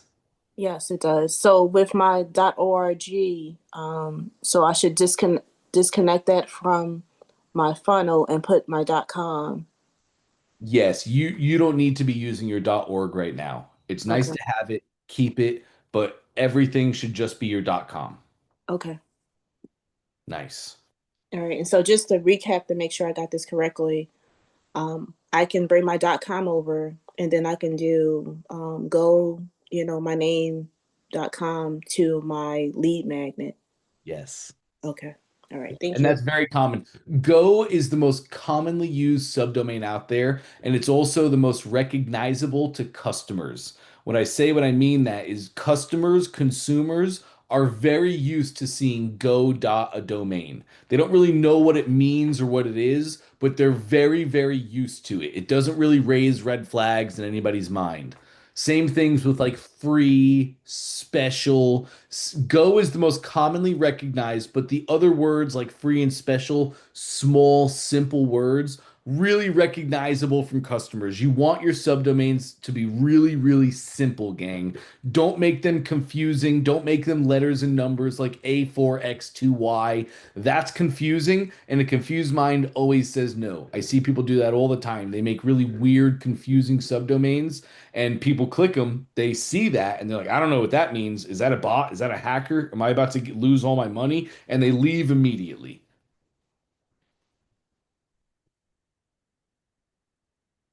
Cool. Adrian, did you have any other questions for me today? Um, well, just one more recap. Yeah, we So, got time. Feel free. so my from polltoprofit.com would be my website, and that would be my 5 blogs. Correct. All right, that's it. Thank you. Now, I have to put my 2 cents on this, Adrian. I could care less about that right now.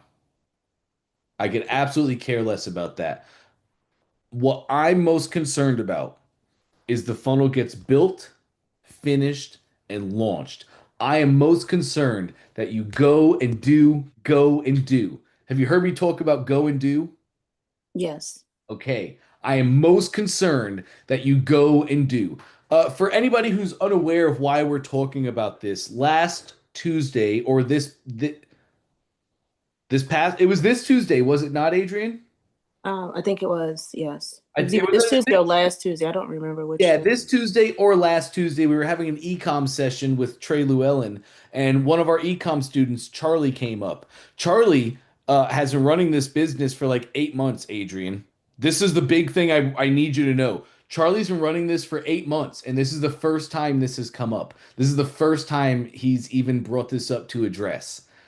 So my most important thing is go and do, because that's exactly what Charlie did. He went and he did. He validated the product. He started making sales. As he's really diving into data now, and as he's starting to call his customers and being a conscious business owner, now these things are being revealed to him. But if Charlie would have put all this in front of him and he wouldn't have launched his funnel until he had a site and 5 blogs written, Charlie wouldn't have launched as fast and he wouldn't have had success as fast and he wouldn't be here doing something great.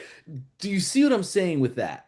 Yes. Good. I would so much rather everybody here, not just you. I would so much rather you launch your funnels, you get them out there, you have somebody abandon their cart, and you call that person, and that person then says, "Oh, well, I tried to look you up and it didn't look like you were a real business."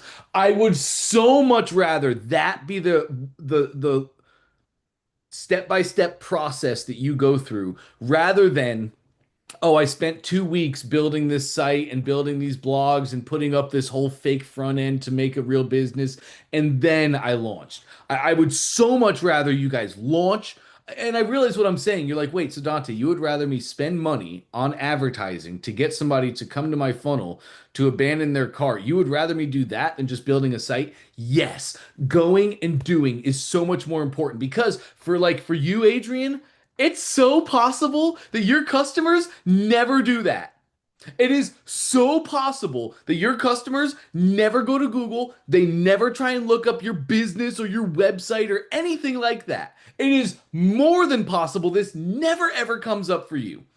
That's why it's so important. Go and do. Go and do. Do the thing that you need to do to get your business launched where you can make money and make sales and have an actual business. That is the most important thing that we do, and we fix all the other roadblocks, hurdles, and potholes along the way. Yeah, I agree with you because I don't do that. Like I don't when I see something I want, I don't go and see if the business is good. I don't go and search the business. It's just I make an educated decision like, okay, do I want this? Do I have the money? And I make the decision right then and there. That's exactly right. And what Charlie found um is more common in e-com. Where people are more wary of e-com. They're like, oh, I don't want to be buying a fake product from China that's never going to come here. And I've done that before. So they do more research on the e-com side. On the expert side, it is much more just an emotional decision, exactly what you shared. Okay. Thank you. Awesome. You got it, Adrian. So having said all that, just make your funnel be your focus. Once your funnel is live and out there and it's doing the thing, if you want to take some spare time, take an hour a day and build your site and build your blogs. And if you want that to be your secondary project as you're going, I'm perfectly okay with that. But first and foremost, we launch our funnel. We have Microsoft Clarity on our funnel so we can watch our screen recordings. And we are watching our stats every day. We're watching our ad metrics. We're watching our funnel metrics. We're watching Microsoft Clarity. We're calling our customers, our abandoned carts, or any customers that we can call. We're calling them and seeing what they liked and what they didn't like. We are working our funnel. Hour a day on the website will not piss me off. Okay. Thank you. That sounds like a plan to me. Oh, that sounds like a great plan to me. I like that. Yeah. I just wanted to Adrian, add. Sarah, Sorry. please. I just wanted to add a testimonial about that. I mean, last time for their Black Friday offer I made, um, I asked them why they didn't buy, and I sent an email and what the offer had to be perfect. And one person just wrote to me back, and she said she had already started a lot of already training, so she didn't want to get all over the place. And she was the first one to buy the next time. So that's funny and that's useful, actually. And she told me great arguments I can use because inside of the bundle, actually, there are things not to go all around the place. So very It's useful it indeed. is it's the most valuable. It is the most valuable stuff we have. I was when was this? Golly, this is so long ago. God, this is like 6 years ago, I think, something like that. My buddy owns a mattress warehouse. So, and he was giving us a great deal. We got like it was stupid. We got like a $30,000 mattress for like 10 grand or so. We spent a stupid amount on a mattress and we got a stupid, crazy luxury mattress. Anyway, we're sitting in there in his warehouse. We're sitting on the floor on this bed. We're testing it out. We're at the point where we're like, this is the bed that we want. You're comfy in it, honey. I love that. I can sleep in anything. So if you're happy, I'm happy. Great. We found our winner. This dog will hunt. And we sat there on the bed and we were talking about price validation. And I said, this was back when my wife worked. We weren't married at this point. We were actually just engaged. So anyway, I was like, honey, if we look at it this way, this is the easiest decision we've ever made. We're two people that sleep in a bed. It's a $10,000 bed. That's $5,000 each of us would put into this bed. This bed should last us 10 years. So 5,000 divided by 10. We're paying $500 a year for this mattress that's going to help us get great sleep. And he heard that. He heard that. And it became his advertising campaign. He literally ran Facebook ads, and he still does to this day. And that is his hook. That's the whole thing. He runs ads to couples. And that's the whole hook for the couples. It's his whole advertising campaign. How? How did he get that? Did he sit there quietly? Was he prompting an AI? No. Was he sitting there quietly typing on a computer, writing new? No. He was in his business, talking to his customers. And he's made tons of money off that campaign from a conversation. It's I've been trying to tell people this since I started doing this, and and for people like Trey, who Trey preaches this too, it's the hardest thing I've ever tried to convince somebody of, to take the first hour of their day and to not spend it working on their business, not spending it doing anything, but just looking at their data and calling their customers and asking questions to get to the bottom of what their customers really think and feel. It is the best work you can be doing for your business by far. So, having said that, Adrian, I have a way. I have not made this training for you guys, and that's a failure on my behalf. I have a way to tweak Microsoft Clarity a little bit so that we can see the information people are putting in on our page. Have you guys noticed in Clarity, like if you watch somebody's screen recording and they fill in your order form, it'll block out their information. You won't see their name, their email, their phone number. Well, I have a way around that where it will not block out their information and you will be able to see it. This is really valuable because many times people, as they go to a form, the form automatically fills. So there's many times people's information is on that screen and you're able to see it, even if they didn't opt in, even if they didn't abandon their cart, you're able to see that info that was on the screen. So I have a way to tweak up Clarity, and I will make a video for you guys that you can all have next week. So we can do that and we can get the data. Maybe I'll make another video on how to scrape data too. There's some really cool stuff we can do with cookies and cookie banners and scraping the visitors that came to our page, so that we can scrape all that information. And even if they didn't abandon the cart, we can scrape their info. We can get emails. We can get phone numbers. We can get ways to reach out to them. That's how you build.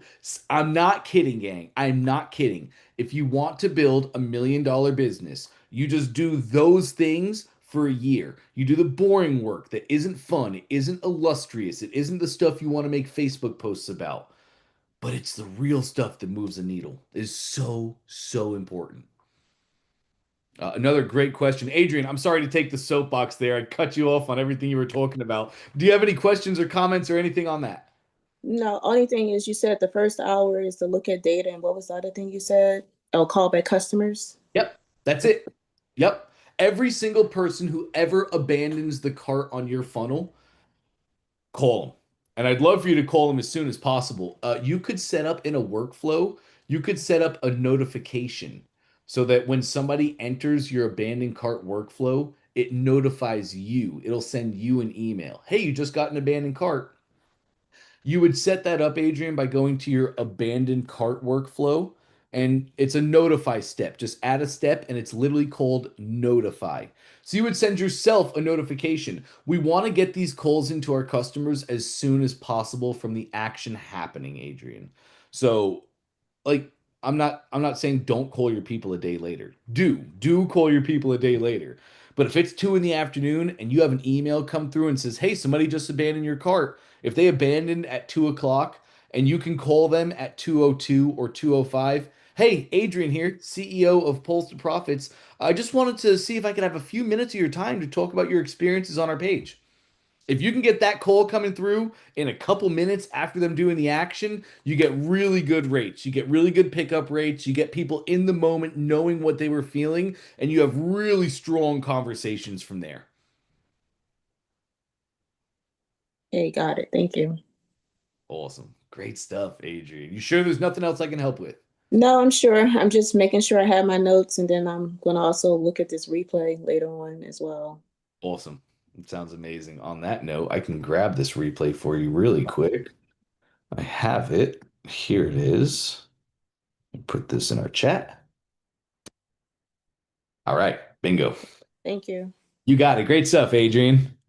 All right, gang, it is Expert Friday, and I know Russell's not able to be here. He's heads down pouring our foundations for 2026 on ClickFunnels and Prime Mover and the amazing stuff we have coming down the pipe. I'm really excited for this year, as I always am, but this year is extra special. I'm always excited for every year, but this year I'm able to see the future. I know what we haven't planned. I'm just so freaking excited. I really, truly am. So, anyway, Russell's not able to be here, but we have our Expert Friday session. We have another 20 minutes. Gang, if there are any experts here, anybody who has any questions at all about your one-to-many presentations, about your expert business, maybe your coaching, your consulting business, it's a pleasure in my life to be here with you guys. So I know it's the first day of the new year or second day. It's the first week of the new year, and this is basically like the worst week in the work world, right? Nothing ever happens here. Everybody's traveling, doing a thing. I get it and I understand it, but you guys are here today. So if there's any questions at all, please, I'd love to encourage you and feel free to ask those questions. If there's not, Patricia's got her hand up and we can definitely do some work with Patricia. But I need you guys to know this. When I'm really trying to get you to ask questions here, it's not because I don't have anything to do with my time today. I need to, let's know that. I have more than enough to do every single day of the week. But I just remember what I was like when I was in your shoes. I remember like yesterday when I first found this world. I remember like yesterday when I was a realtor and I was a business and marketing and technologically incompetent realtor. I remember when I was a realtor that was so fresh and young, I didn't even realize as a realtor I was a lead generating business. When I first started, I was a realtor trying to come up with my own offer that I could sell to people. Real estate information. The silliest thing in the world. Nobody wants real estate information. We hire realtors who have the info to do it for. I remember like yesterday when I was technologically incompetent. If I downloaded somebody's lead magnet, I had to call my brother across the country and say, "Hey, where does this thing live on my computer?" I remember when I couldn't open up files on my computer. But I've been able to transform my life and do these things. And it's because I was able to ask questions. It's because I was given great opportunities to ask what many might consider silly questions, but were pivotal questions to me in my life. And at that moment, changed everything that I was doing. So I prompt you like this, and I urge you guys like this to ask questions because I'm not your third grade teacher. I promise when I'm asking you to ask me questions, I promise I'm not just trying to pull you up in the front of class so I can ask you a question that I know you don't know the answer to, so I can embarrass you in front of your classmates and I can feel better about myself when I go home to my weird house and my weird cats. I promise I'm not your third grade teacher. I'm not that guy ever.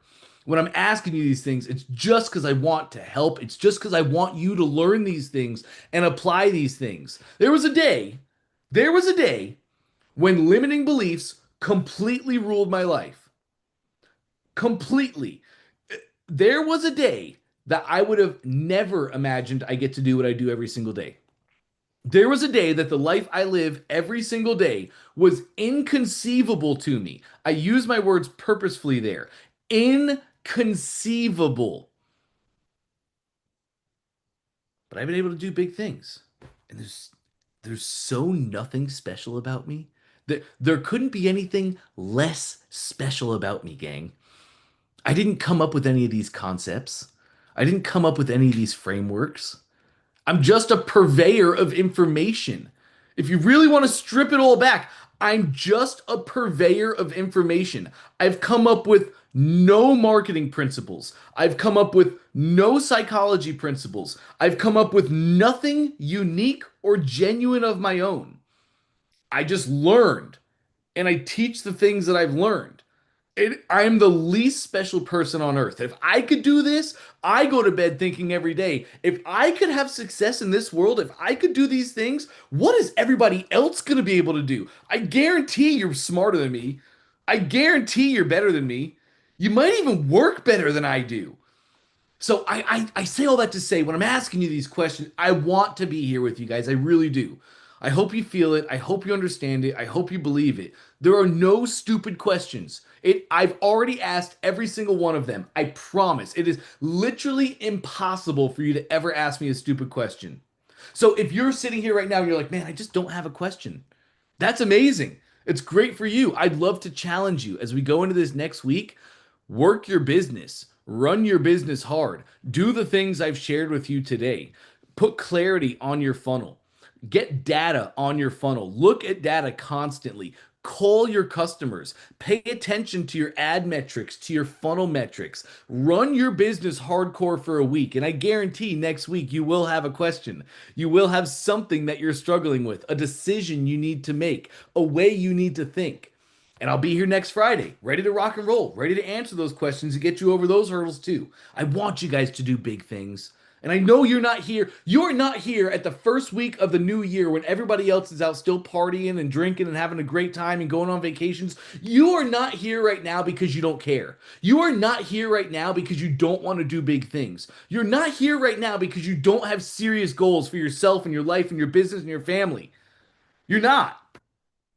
If you are, let me tell you right now, there's a lot cooler stuff you could do on a Friday at 12 o'clock in the afternoon. If you need ideas, I can send you some. But everybody here is intentional. Everybody here is for a reason. You're giving up time to do this. And you value your time, yes? So let's make the most of our time. Let's do big things next week. Let's hit hurdles. Let's hit roadblocks. Bring them to me next week. We'll get them over you. And we do this for a year. And we're doing things, gang. And I really do want that for you. So I saw a couple hands come up. Let me get to these questions. I saw Mark first, and then we'll hop over to Steven. Mark, good to see you, man. How can I help today? Mark probably stepped away for a quick moment. That's a-okay. Steven, let's hop over to you. Sorry. Mark is here. Sorry, Mark is here. Good to see you, Mark. Yeah, my video was coming through upside You down. were upside down. Yeah, I don't know how that happened, but What did you do? anyway, Did you start using OBS or something? what's that? OBS? What is that? Open Broadcast Service, Oh, something like that. I don't know. Okay, Anyway, Happy New Year. Happy New Year, man. So I just I know it's expert, so my question is very general. Number one, I'm still persevering and sticking with it. So so I just want to let you know that. I guess my big question was, have there been, since I haven't been on for a while, focusing on other business things, are there any changes that you announced that are coming up in OFA or anything that I may have missed? And then I thought everyone may benefit from that information. So Yeah, not yet. I okay. haven't made any announcements yet. I haven't done anything like that. The only real big thing that I'd want to fill you in on is some advertising frameworks that we've learned from Trey. Oh, Trey's really been diving in for the past 4 months on his own ads and taking control of his own advertising. Trey has had an army of really good affiliates that have promoted his products for him for years. So he lived a great ecom life. It was just build a product funnel, put it out to the affiliates. Affiliates run traffic. Trey makes money. But he wants to take control back again and he wants to learn his own ads. So over the last 6 months, he's been diving in, having tons of meetings with Facebook and learning a ton. What we should be doing for advertising, we should have one campaign to one ad set and we should run a flex ad. So one campaign, one ad set, one flex ad. That flex ad should have 3 videos and 2 images. That is killing it in Facebook right now. Absolutely killing it. One campaign, one ad set, one ad. The one ad is a flex ad. Flex ads get 3 videos, 2 images. Great. I wrote that down. Thank you. 2 images. Nice. Aside from that, no, I haven't updated anything yet. Those will be coming out in the next 30 days. All right. Thank you. See you next week. Got it, man. Great stuff. I'd love to hear you persevere, Mark. Super proud of you. Well, thanks. You got it, brother. Steven, let's talk about it. Is this the first time you and I are speaking, Steven? First time, that's accurate. Great to meet you, man. Happy New Year. Pleasure to meet you as well, for sure. Happy New Year. Absolutely. How can I help today, my man? So I've got my webinar built out, making adjustments. Probably have like a sequence of 2-3 hours of adjustments I can make to really, make this thing killer. Learned about a couple AI like softwares that can help with presentations and graphs, etc. Ooh, like It's what? What's that? Like what tools? So one is to make reports that's pretty similar to something that McKinsey would create. Uh-huh. I was watching this video on YouTube. Let me see if I can get the software here real quick. Got an ad playing right now. Of course we do. So it'd be like, 5 seconds or so. It's called Napkin AI. Cool. Haven't heard of that. You said you've heard of that? I have not. I thought you were going to say Gamma, but I have not heard of Napkin. Yeah, I just learned about this like 48 hours ago. And so you can type in a bunch of information, like a bunch of words, and then it'll create a graph, like an amazing graph that analysts would create at top tier consulting firms, like within seconds. But that's really cool for a lot of like the visual aspects. Yep. And so I want to do that. I want to update my webinar. I ran a webinar, didn't get any leads from it, but I went through, executed. First one ended up being like 2.5 hours. That's why I want to scale it down to like the second one was 2 hours. Now I'm working to get it down to like 1.5 hours, which is part of like the iterations and updates, etc. I read Expert Secrets and I saw like all those closes in the back of the book and I'm like, oh my gosh, I want to update that to get it into my slide deck as well. And so there's a lot of edits that I want to do there. Yep. The other part is like learning ClickFunnels. I was recommended because I asked about like the one funnel away challenge. I didn't go through that. So I don't know like the full value behind it.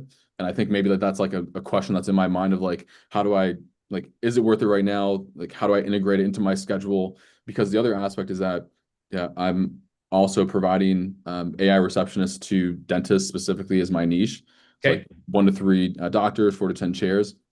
And so, building, like getting lead magnets, getting leads. I did run one ad. I think I had like 1,400 views.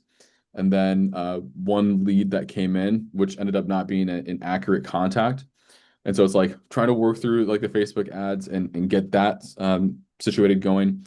I also heard with ClickFunnels, I heard you mention the ad campaign. So I haven't connected the dots just yet with having a funnel go to an ad campaign and how to get that set up. So like that's like another dynamic to figure out as well.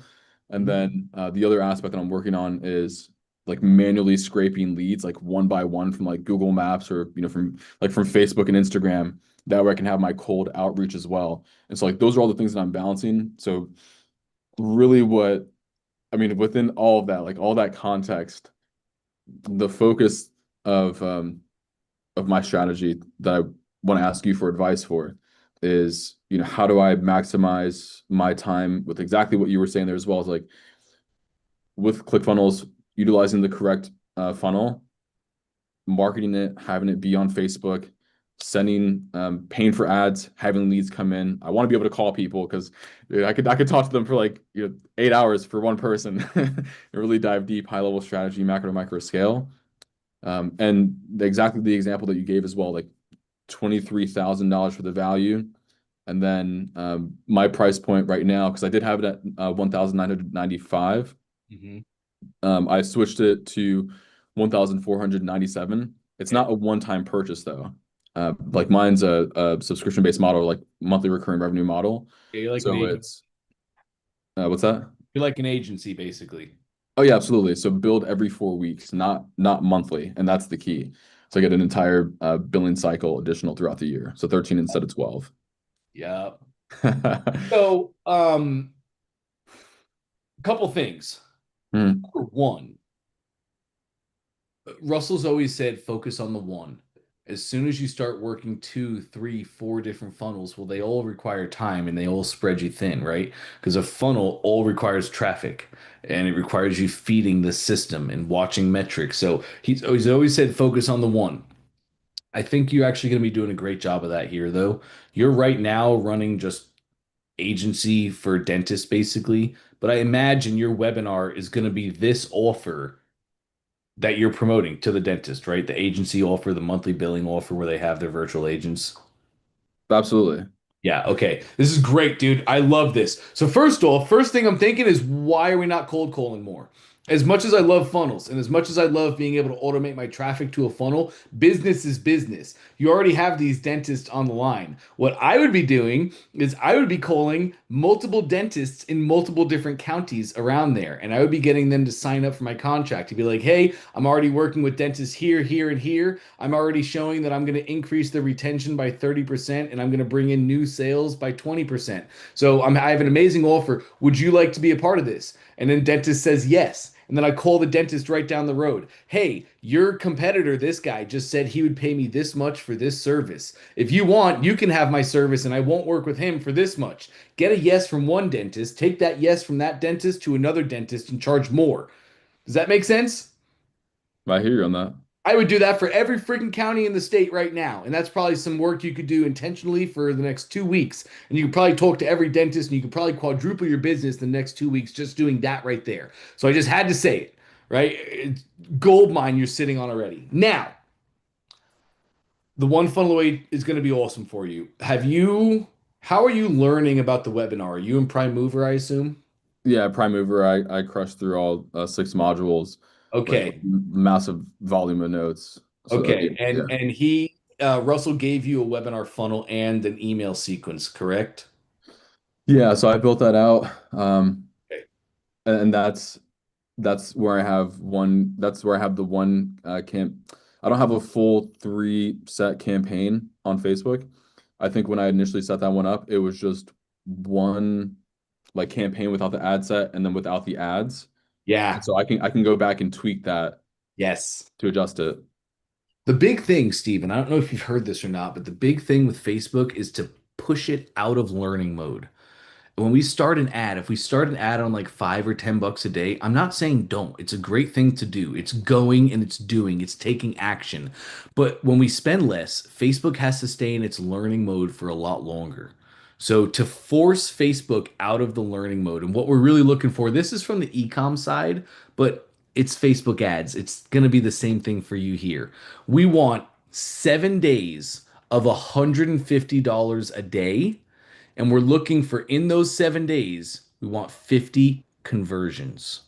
So for you, it's going to be a little bit different because you're running an opt-in funnel basically. They're not buying in your funnel, they're buying in the webinar that comes later on down the line. So I really say all that to say, just use as much budget as you can, right? Don't just do $5 a day. Don't do something small because as Facebook is in its learning mode, you're never getting the best results possible. It's having to find your customer. It's just not optimal. We want to do everything we can and be as intentional as we can to force Facebook out of that learning mode as soon as possible. Does that make sense? Yeah, so I did build out a second like a full campaign Nice. because I saw another video from someone who I'm learning from as well for like ad campaigns. I built that out for and I created it to be an instant form, and that way I could Sure. provide Yeah. like a free resource, which Yep. was a 60-second call audit. So that way it's like I'm providing the value on the front end, and then having that data migrate into my CRM, and then that it gives me also a reason to follow up to give a call because it's a little bit more warm. Yep. So that's the one that I did build out fully. So what I'm hearing you say is to um, build out the other ad campaign because I have my budget set at $33 per day right now. Cool. That's not terrible. It's not terrible, especially to start, right? I know it's a big ask, $150 a day when you're like, well, I'm still in testing. I'm still trying to find my right hook. I'm still trying to make sure everything converts properly. So maybe you don't start at 150. 33 is a good start, a very good start. I'm hearing you say you probably want to increase it though. Yes, but this is business, right? Yes, I do want to increase it. If you had a bankroll, I would say it's a good investment to go $150 a day to get out of learning fast.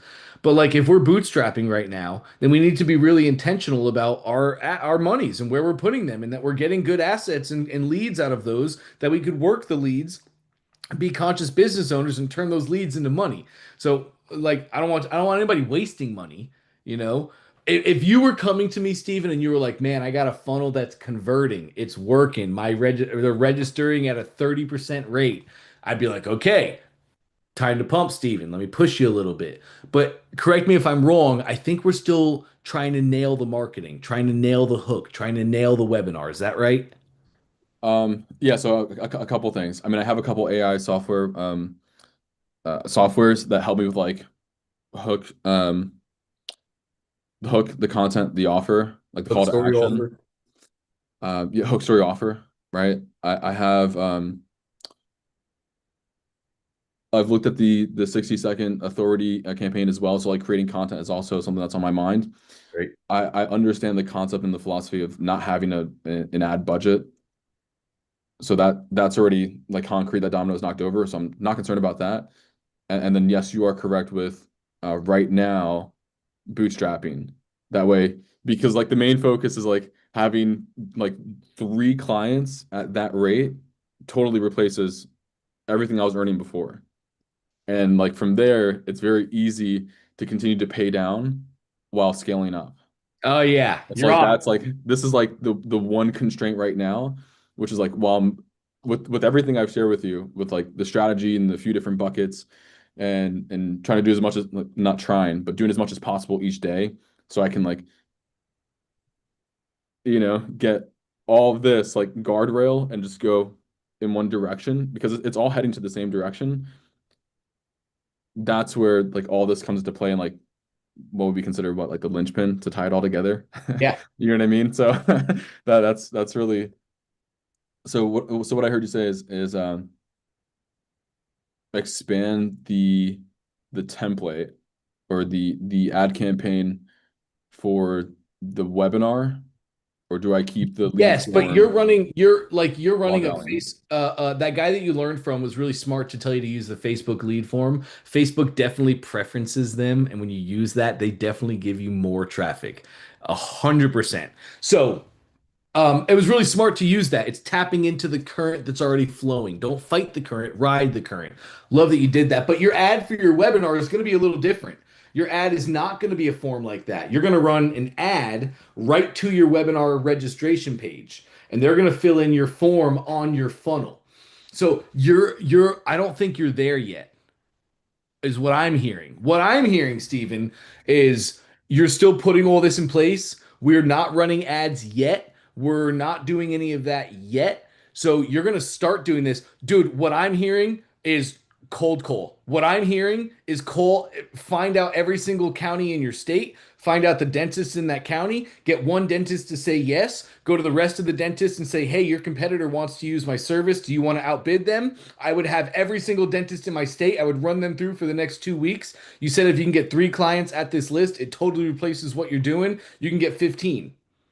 Transform yourself and talk about buy back your time. There's your time back. Now you have 15 clients. You have enough scratch coming in. You can go hire some dude on Fiverr to run the stuff for you. And you can have somebody running this, and you bought back so much of your time. And then you can, does that make sense? Or am I off? I heard you. So focus on cold calls, get people to buy in, AI receptionist, and then come back to the webinar, I think because so. because then I have like time to actually manage the webinar, Yeah. invest the time to be able to perfect it week over week over week over week. But right now, the most important thing is getting the revenue. So just call, voicemail drops, send the emails. Like that's the number one priority for my business right now. I believe so.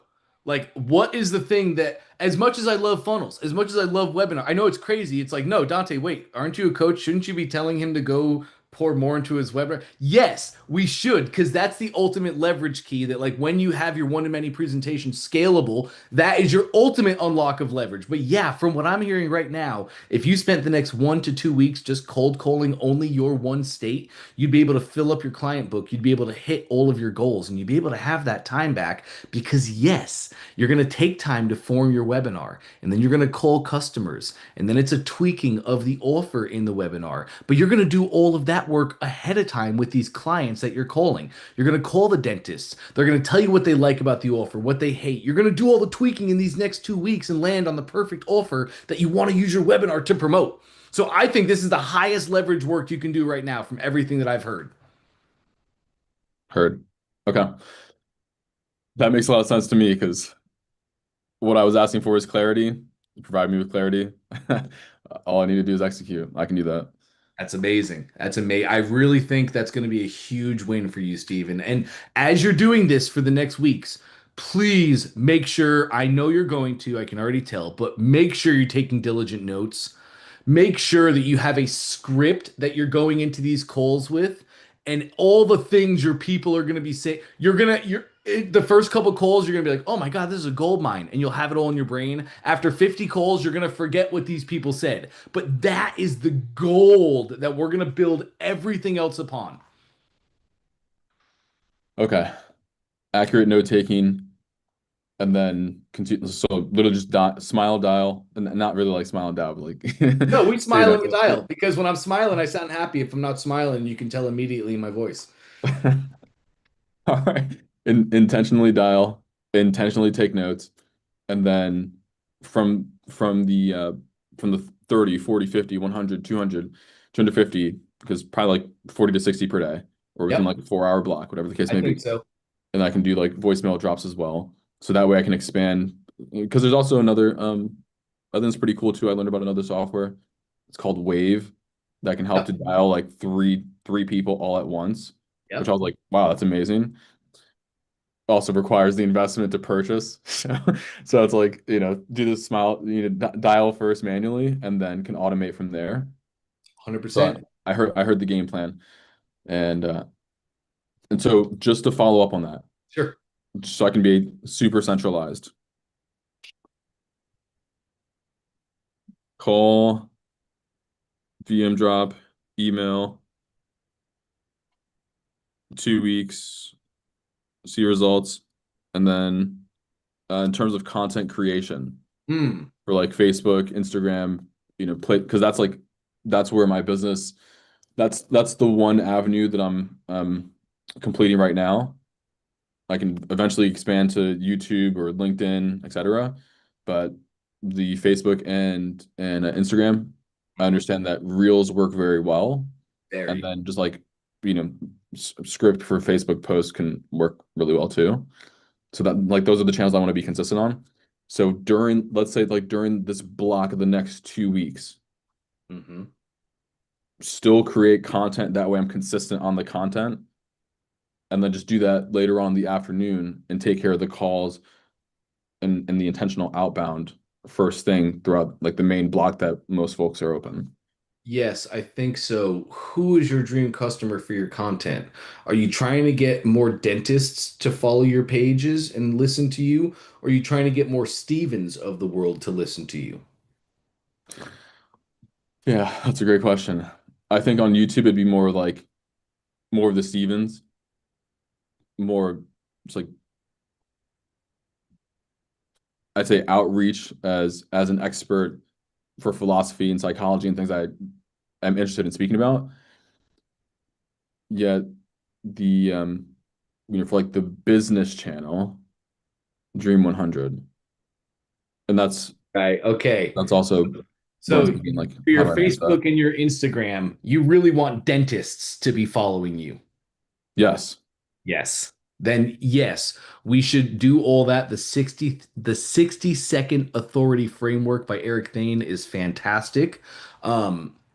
So use that, but also just make real genuine content. Like if you were gonna say, I want my page to be the Stevens of the world, and I want to be the expert on, agencies and funnel automations, and I want to attract business owners, then I would be making that content would be you calling people in the first 4 hours of the day, right? It would be like a day in the life of a successful funnel agency. And that content would be like you waking up, picking up the phone, talking to dentists, making sales, getting denied, getting hung up and called a jerk, right? It'd be like the content of you working the business and being the entrepreneur because you want to attract entrepreneurs. You don't in this case, though. So you want to showcase more of yourself doing the works. You want to be in there showing, like, making content of you making the 30-day automation. Like, the things that dentists would care about, right? Dentists want to see how you're automating and taking time off people's plates. This would be like you making content of case studies. You know, it's like you walking out of a dentist office talking about, oh, today we were at this amazing dentist office and they have these types of clients and we're able to set up this system, and just in the first 2 hours we already saw a 20% decrease in. Really excited to keep this campaign. Check back in next week. We're gonna have updates, right? So if you want to get dentists and people to follow you, just show them you doing the works and the successes that you're getting. Does that make sense? Yeah, it makes sense because that's what I was struggling with. Yeah, that can get really tricky, right? Like, if my content is my bait, what's the actual fish that I want to catch here in this scenario? Yeah, because I'm not looking to like go super broad right now to where it's like international reach of just, whatever's on my mind that I know can provide value to a lot of people who aren't necessarily going to purchase just because it's going to be like social outreach that expands my follower count to create an additional stream for monetization of YouTube. It's not that right now. What it is right now is like the focus of me being an expert in my niche and providing the value to dentists who when I reach out and I send a cold DM via Instagram and Facebook, and they see, like, they naturally visit my page because they click on who's this person, Yep. and they see the content. It's like, okay, great, like this person is specialized in my niche. That's the content that I feel is going to be most valuable, like high ROI right now, and I think that's what I wanted to hear, to understand, Yep. is that's where my focus is, and I think that that's a creative approach that you mentioned as well, which is just 100. creating more case studies. Would you recommend then that I also, because the other dynamic that I had in my mind for creation is like ebooks and like templates to be able to provide and say, if you're looking for more information, details, AI automation, how it works, you can subscribe, call to action, here's the link, and I'll send you more details. Because that's like the concept of where I have the 60-second audit, the 60-second leak audit, and I can, Yeah. follow up and then, provide more from there. I think that's perfect. I think what you're calling it is what I'm about to describe. But yeah, every dentist office has a girl at the front that answers the phone. And that person should be making copious amounts of sales. They should be saving sales. There should be a script. If somebody calls the dentist and says, "Hey, do you do veneers?" and they don't, and she says, "No, we don't, sorry," and the phone hangs up, that's terrible. That dentist has a terrible sales script. Somebody calls, "Hey, do you do veneers?" "No, we don't do veneers. Actually, what we do is this. It's a brand new concept. It's not as bad for your teeth. It's not as harmful for your body, and nothing gets ingested and causes heart failures. So we provide that service instead of veneers." Like, there's a script. There's getting a sale back. So yes, I think a great lead magnet would be like, here's your 60-second phone caller script, whatever they call those people at the front offices. Receptionist. Script, here's the audit. Is your script hitting all these notes? Is your script doing this? If not, you're letting 30% of your sales walk out the door every single day. Those are great lead magnets. Okay, cool. And then how do you feel about like, because for the dental industry, the churn is extremely high. Yeah. Receptionists will land for 6 to 12 months, and then because they literally handle all Mhm. the emotional burden of like all the callers who are calling in. One is like a child's tooth being chipped. The next moment it's like the insurance caller. Next one it's like a new patient. Next one's like billing frustrations. So literally just use like those four examples that I just shared with you right now, and then turn that into a video. And then how, if they don't have proper system in place, this is exactly the reason why we need to have a conversation with a strong call to action. Kind of. Um, Because that's where my mind goes with content creation. It's also the value that I bring up for a webinar as well. yes, I think you're right. I think you're right. Sorry, Stephen. My mind just kind of went on a different tangent of like, well, what's the root cause of that? Why do these people leave? Okay, yes, they get overburdened and then they leave the dentist office, but what do? They just go work at another dentist office for another year. So like that doesn't actually solve the problem. How do you solve the problem of that? It's by equipping your people with the proper scripts for the proper conversations that they have every single day, and also just creating a proper incentivization and bonus program so that after a year people feel valued and they don't just leave and go to another dentist office. Like that's simple. It's the easiest problem in the world a business owner could solve. So I think you're right. Yes, make content about that. Like make a piece of content why your front desk girl leaves every 12 months. Why you have to rehire every single 12 months. 5 things you can do to have to stop hiring every 12 months. Thing number 1. Yes. Yes, that's great content. Okay. Yeah. Because the solution for that what I was hearing you say is like, well, they still have to pay for the benefits, the PTO, the 401k, the sick time, the breaks. It's like they don't have to do that because if the receptionist, when the receptionist leaves, they're going from doctor to crisis manager, Yeah. instead of playing those two roles. And then during that time, whoever's answering the phone doesn't have a script as well. The reason for the AI receptionist, the implementation of the system at the minimum is like that's the new floor, Yeah. right? So like regardless of the volume of calls, 10, 20, 30 people calling in at the same time, like a call, like, you'll never miss another patient again. And like Oh, I see your that's brain. actually Yes. you see I my see I see the angle you're working. Yeah. right. Hey, use this AI automation so it's going to take on all the heavy burdening and just allow your person to be the best person possible. Exactly. And Yeah, that's literally like my call it's like never miss another call again. Like never miss another patient again. Like that's literally like that's my headline. yes, You know what I mean? content around that's like a big domino. I love that. And all sorts of content based around that is fantastic. That's your messaging. That's your angle you're trying to drive home. Absolutely.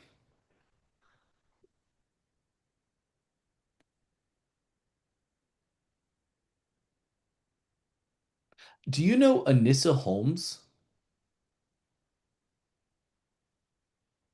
No.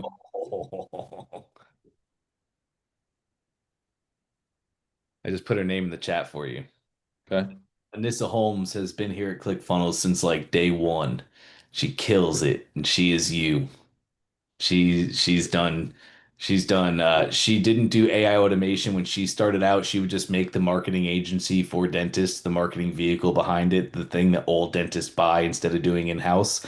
She's run one of those. I'd love for you to funnel hack her. Go look. I think she's still doing content and stuff, or I don't know, maybe she's retired at this point, but you can find out a lot by using some AI and putting in Anissa Holmes. In this homes. Okay. She is literally you.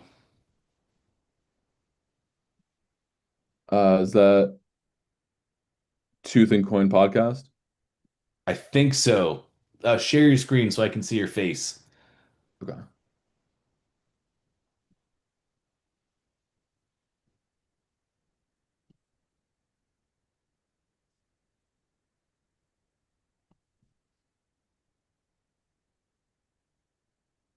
I don't think it says.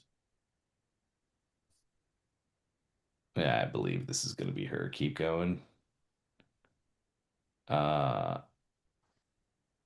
who was that author? Go back up a little bit. That face. It's just the author. Press back. Yeah, click on that. Oh, here we go. Probably. Probably this will be her too. Yeah. I'll just put that there. No. Let's go check that YouTube. There she is. That's Anissa. 2 Comma Club winner for years and years and years and years. Wow. Yep. So I would love, Stephen, for you to look at her content. You can look at you can look at 10 years ago when she started, 8 years ago maybe is when she started. I don't remember. But look at her content. She is a dentist agency. She is building content to acquire dentists. It looks like some of her content may have shifted a little bit to building her authority as an entrepreneur. Uh, Mhm. but most of everything I'm seeing here is content built for dentists to acquire dentists into her world to turn them into paid customers. Okay. Yeah, I think that this is how I'd build out YouTube as well for expansion. That way it's all consistent. Probably. But now Yeah. that you have this Facebook ads library, Anissa Holmes, find her businesses, find her personal pages, go funnel hacker, go look at the Facebook ads library, go look at her TikTok, go find her different businesses, go look at her pages, go click on her ads and see what funnels those are taking you to. Like this is $1 million great business right here. Just model. Okay. And I think that's a skill I can learn of when I hear you say funnel hack, because that's the part. What is that like? Is that Barnum PT or Kind of. I'm making a funnel hack video next week where I'm showing everybody how I still funnel hack to this day. I love Barnum. I kind of use it, but I've just been doing it the same way for the past 7 years, 8 years, whatever it's been. Next Friday, I'll have a video ready I can share with you. okay? Is To that sum it up, mhm. go to Google, type in Facebook ads library. It's going to bring you to the Facebook ads library. You can type in her name, then you can type in her businesses that you find. And you're going to literally search in the Facebook ads library and you'll find where she's running her traffic. Is she running it on Anissa Holmes or is she running her traffic on her business pages and running Facebook ads like that? I want you to then go to the ad and you can literally click on the ad, click learn more at the bottom, just like a customer would.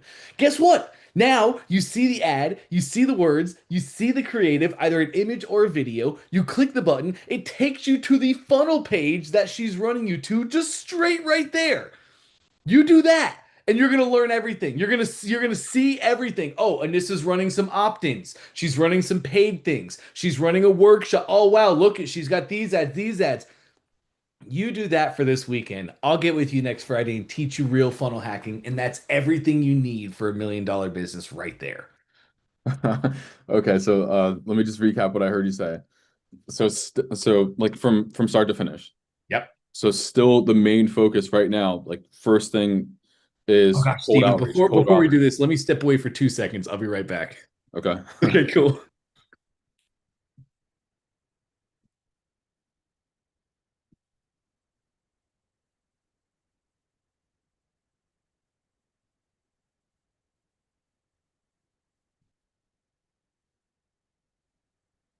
Hey, Steven, this is Reg. I'm rooting for you, bro. Hey man, I remember seeing you in the trainings as well. Absolutely, man. In Prime Mover. Absolutely. A virtual closet, right? Yeah, men's fashion consulting, yeah. And closet's part of it, yeah. Yes, yes, yes, yes. How was the first webinar for you? Because I I remember the last haven't time done I it heard. yet. I'm still working on it. So when I saw you, I was like, oh man, I suck. No, no, no, no, no, no, man. I'm literally working like 16 hours a day. Oh wow. 7 days a week. But I can do that. You know what I mean? Because Yeah, I feel you. I can push pretty heavy. Are you on LinkedIn? I'm gonna connect with you, man, because I feel like we're kindred spirits since we did the coaching together. Oh yeah, for sure. You can find me on LinkedIn, same name. Um, and then advisory formulas for like Cool. the actual business name. I like that name. It's a great name. Thank you. Yeah, a lot of a lot of expansion from there. So love it. Okay, so start to finish, Steven. Let's hear it. Okay, cool. So what I heard you say is still first thing, outreach, outreach, outreach. Like that's main priority next 2 weeks. Literally, for 4 to 8 hours a day, just crushing on cold outreach. Like put people into my CRM, fill all their details, information, Facebook, Instagram links. That way it's all, in one, person's name, etc. Personally, I don't even really care about that. I just want you to get clients. That's the big thing. Like you should be able to in these next 2 weeks, you should be signing clients. So then to get more granular, because that's the part that I would take more time in like finding their Facebook, finding their Instagram. Am I doing any cold outreach on Facebook or Instagram at all, or literally just call and then follow up and send an email? I'd call. I'd call first. Honestly, because you're going to be able to call and you're going to be able to get in with some doctors right away just by calling, you know? Some of them are going to have their people up front say no, have them make an appointment. I have this. I have this. Let me show you something amazing. Hmm. Here it is.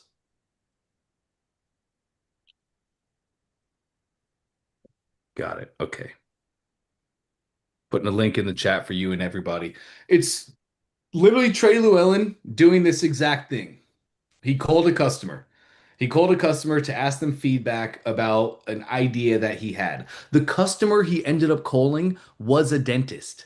And that dentist picked up the call while they had somebody in the chair. The dentist, like 5 times, tried to be like, hey, Trey, I really got to go. I have somebody in a chair waiting for me right now. And Trey did a great job. Man, I know you're probably about to do open heart surgery on him. No, I'm a dentist. Oh, you're probably about to rip his whole jaw off. I get it. I'll let you go in just a second. Let me just ask you this one thing.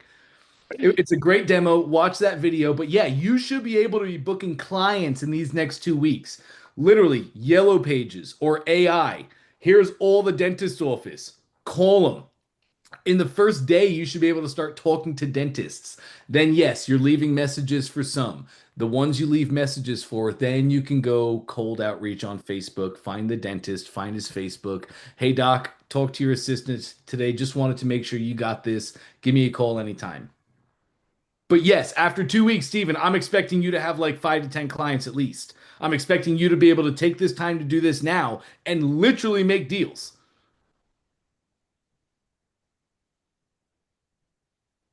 Okay. So to recap, Facebook messages, Instagram messages, on follow up if screened by the front desk receptionist or office manager. Yep. Otherwise, dial, send a follow up email, and like just go in. Hey, like I need to talk to you right now, and this is the reason why. Exactly right. And then all my qualifying questions, recap, you know, go through the offer stack, and then here's the price point, build every 4 weeks. Let's start right now. There it is. Yes, sir. Yes, sir. All right, cool. Listen, I'm excited for what day is it going to be next week? Is it Friday? Next Friday. Next Friday. Okay. Is that on ClickFunnels? On our calendar. What do you mean? Is it on ClickFunnels? Yeah. Yes, the ClickFunnels calendar that I can register for. Yes, it will be. But it's also the same exact link that you used today. So feel free to just click the same link you clicked today. It's going to work next Friday as well.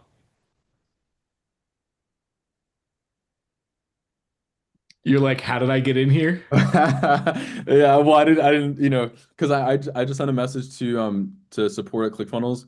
Yeah. It shows as for the calendar view. Yeah, I was just on so it shows at 11 o'clock, which I interpret to be Mountain Standard Time. Oh, not quite. It's EST. So on Fridays, Yeah. from 11 to 12, I have open coaching. Anybody can ask me any question about any track, ecom, expert, industries, service, whatever. 11 to 12 is open coaching. 12 to 1, that's expert specific coaching. So if you hop in next Friday, you're welcome to come at 11 if you'd like. But if you want to just get expert coaching, next Friday at 12 o'clock, click that same link. Got it. Okay. Because it popped up on my calendar as 12 o'clock. So I saw the 11, it popped up on my calendar on Zoom at 12, and I'm like, is 11? Is it 12? Is it 1 p.m. Eastern? Which one is it? Because I want to log Right. on and get the right time. And then And then all the ClickFunnels stuff is EST, but all the prime mover stuff is MST. right. Okay, got it. Well, that makes sense now. Right. All right, cool. Yeah, just kind of crazy. But yeah, man, I really think that's the best. That's the most high leverage work you can do for 2 weeks. That's going to unlock everything. That's going to give us all the information we need to build a fantastic webinar. You're going to have a great offer crafted already. This is a great path, I believe. Okay, cool. And then last thing Sure. is well, technically two things, and then I'll just get to it. So with the Facebook campaign that I have currently that has the instant forms, Yeah. do I still have that be active right now? Yeah, sure. You're getting leads from that, right? Well, technically no, because I had it just went past the 7 days. It was like 1,400 views, and I had one lead. So I paused it. I Oh, and thought it that was and like that was from the one lead that wasn't even a real lead. It was a fake email. right, and that was Yeah, just turn that yesterday off. morning. So I don't know if that would probably require time to adjust and like figure out. So So, and this is a great example. So, what are we going to do? Are we going to go try and figure out how to make the Facebook lead forms work properly? Are we going to go do all that research, which is going to take a couple hours, watching a couple YouTube videos, and then implementing, and then testing, and then tweaking? Or do you just want to call 60 dentists today? Just call the dentists. Like it's business. It's business. It's just business. Like there's yeah, nothing, as much as I love funnels, they're high leverage work. As much as I love them, it's just business. You can call 60 dentists. You don't need to learn anything. You can use 5 seconds of Claude to come up with a script for your calls to like that's work you can just do now that has really great reward. yes. Okay, cool. Yeah, I've been well, this is like so amazing. I'm so grateful for for this strategy session because this is exactly all the things that were on my mind of like I have so much things like 9 things on this list to do and how do I, figure out the most high priority and manage to get it all done in one day because it feels like I'm doing so much, but at the same time, like, am I really still moving the needle and et cetera, et Right. cetera. So, Right, because we don't want to look back. Like I love earning my sleep at the end of the night when 7 o'clock comes and I'm exhausted and I want to go to bed. I love that feeling of like, man, I earned this tonight. I'm going to sleep early. But we also hate looking back and saying like, man, I worked my butt off today, but I don't feel like I did anything. That's the worst feeling in the world. I want to get, yeah, having clients is top priority, like the only priority. It's like number one priority. So I actually have my business generating revenue because I want to generate revenue for myself so I can help more dentists, which fuels the ad campaigns. I can generate more revenue. Like that's the whole reason why I created this entire strategy. It's You know what I like a mean? circle. So, all right, cool. And then the last question, because remember, too. So with the ad library, I don't know how to work that. Oh, So Facebook ad library. yeah, You have it pulled up right now? I do. Okay. On Facebook ads library, you're going to have in the middle of the screen a banner that goes across. There's a Yeah. drop down that's going to be the second option. I want you to choose all ads. Hmm. Now, do me a favor. Over on the right-hand side in the search, just Hmm. type Russell Brunson. As you start typing it out, you'll see his name and face pop up. Click it when you see it.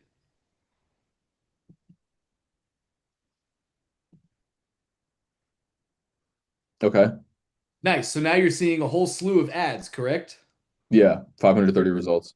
Yeah, you're going to be seeing the active ads shown in the beginning. At the top right of that Facebook, there's a filter where you can filter by active and inactive. So feel free to play with those if you want, but you can now see all the active ads that Russell Brunson is running. If you filter by inactive, you can also see all the inactive ads that Russell's running. So when it comes to ads, we can use ad spying software like adspy.com, and we can go in and see metrics on the ads, the actual reach, the impressions, the click-through rates. We can see all that, but you don't have to, Steven. When you go through and as you're looking at people's ads, if an ad ran for a couple days or a week and then they killed it, that ad was not successful. If the ad ran for multiple weeks, months, or years, the ad was successful and you should model it. If it runs for, If it runs for a week or less, it was a bad ad, they killed it. They tried it, it didn't convert, it didn't work, it didn't make them money. If it's running for multiple weeks, multiple months, multiple years. So if an ad is running for more than a few weeks, it right. worked. It made them money. That's something you model. For all the ads you see that are a couple days or just a week, Don't disregard those. We know they didn't work. That actually gives you a great picture of what didn't work. Now, feel free to feed these all into AI. Hey, AI, here's a bunch of ad copy that didn't work. Here's a bunch that did work. Use this as a model and help me create an ad strategy. Okay. So that makes sense. So one of Russell's ads should have a little button at the bottom too that says learn more or Hmm. click here. So click the button. That took you to a funnel, didn't it? Yeah. So I got everything, Steven. I got the front end copy. I have the creative. Was it an image or a video? I have the call to action on the Facebook ad. What did it say? Probably learn more. All of our ads should be saying learn more. That button gets the highest click through out of any Facebook ad. Really? So I got the front end and I got the funnel itself. I got it. So you know what we do from here? We opt in or we buy, and then we go back through and we abandon our cart. And I have the keys to the kingdom. I have your advertising. I have your funnel. I have your fulfillment. I have your upsells. I have your automation sequencing. I got the key. It's mine. Thank you. I'm going to go win now. Oh, so that's funnel hacking. That's funnel hacking. Oh, okay. Some people call it cheating. Some people call it funnel hacking. Go back to school. Like what? Go back to school. Oh. Create the plan on your own. Or do what Tony Robbins said. If you want to achieve success, all you need to do is model the success of those that have already achieved it. Recreate the wheel or just rebuild your own. So your choice. You're grown, man. Not trying to tell you to live your life. Funnel hacking is my favorite thing in the world. I'm not special. I'm nothing. I'm a college dropout. I just learned funnel hacking and it changed my life. I learned business just by funnel hacking business. Mm. Yep. So you do the same. You have Anissa Holmes's name. I'd love for you to do a deep research on her. Find all of her names that she might have on social. Find all the businesses that she might be running ads to. And then we can go in and we can funnel hack her. Then you can find other Anissa Holmes, right? Go to Claude and say, who are 10 other people like Anissa Holmes that are entrepreneurs that leverage funnels in their business? It'll find you more examples. Go funnel hack them. You're going to find a handful of things that all of them are doing the same, that all of them have the same. And guess who does in the same way? Steven. All right, cool. So that'll be like a week from now. Come back, learn funnel hacking with your training, Yeah, you and learned that'll enough be right there. You're a yeah. competent human being. I think that is enough to get you on the hunt. There's an extension I use. It's called Go Full Page. I use that to take full page screenshots. You have Barnum, you can take screenshots in Barnum too. I don't care how you do it. Barnum PT or Go Full Page, which is a Chrome extension. I could care less. As Mm. long as when you click the ad and you go to the funnel and you're like, "Oh, this." Make sure you're taking screenshots. Take screenshots of the ad. Go full page screenshots of the funnel itself. And go do that for a couple of your competitors, a couple people you want to model and emulate, and you got it. You got it. And 2026 is crazy because you're just going to take all those screenshots and you're going to upload them to ChatGPT and you're going to say, create my marketing plan based on these frameworks. And it's done. That makes sense. That's I don't think that's cheating. That's brilliant. Yeah, I think so. I think it's genius. Yeah. Yep. Okay, cool. So I'll save those pages. I'll log on next week Friday. Yep. Next week, Friday, you do that in the background. Your main thing is calls and sales. Smile and dial. Okay. And then don't update the webinar for probably like another 2 weeks until I run the actual webinar.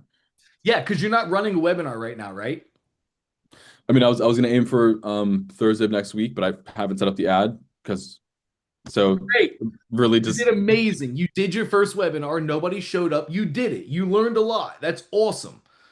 Do your calls. Yes, put the webinar on hold for a couple weeks. Do your calls. That's the biggest leverage work. And this leverage work gives us the info that we're going to plug into our webinar itself, our slides, our offer, all of that. So yes, do this first.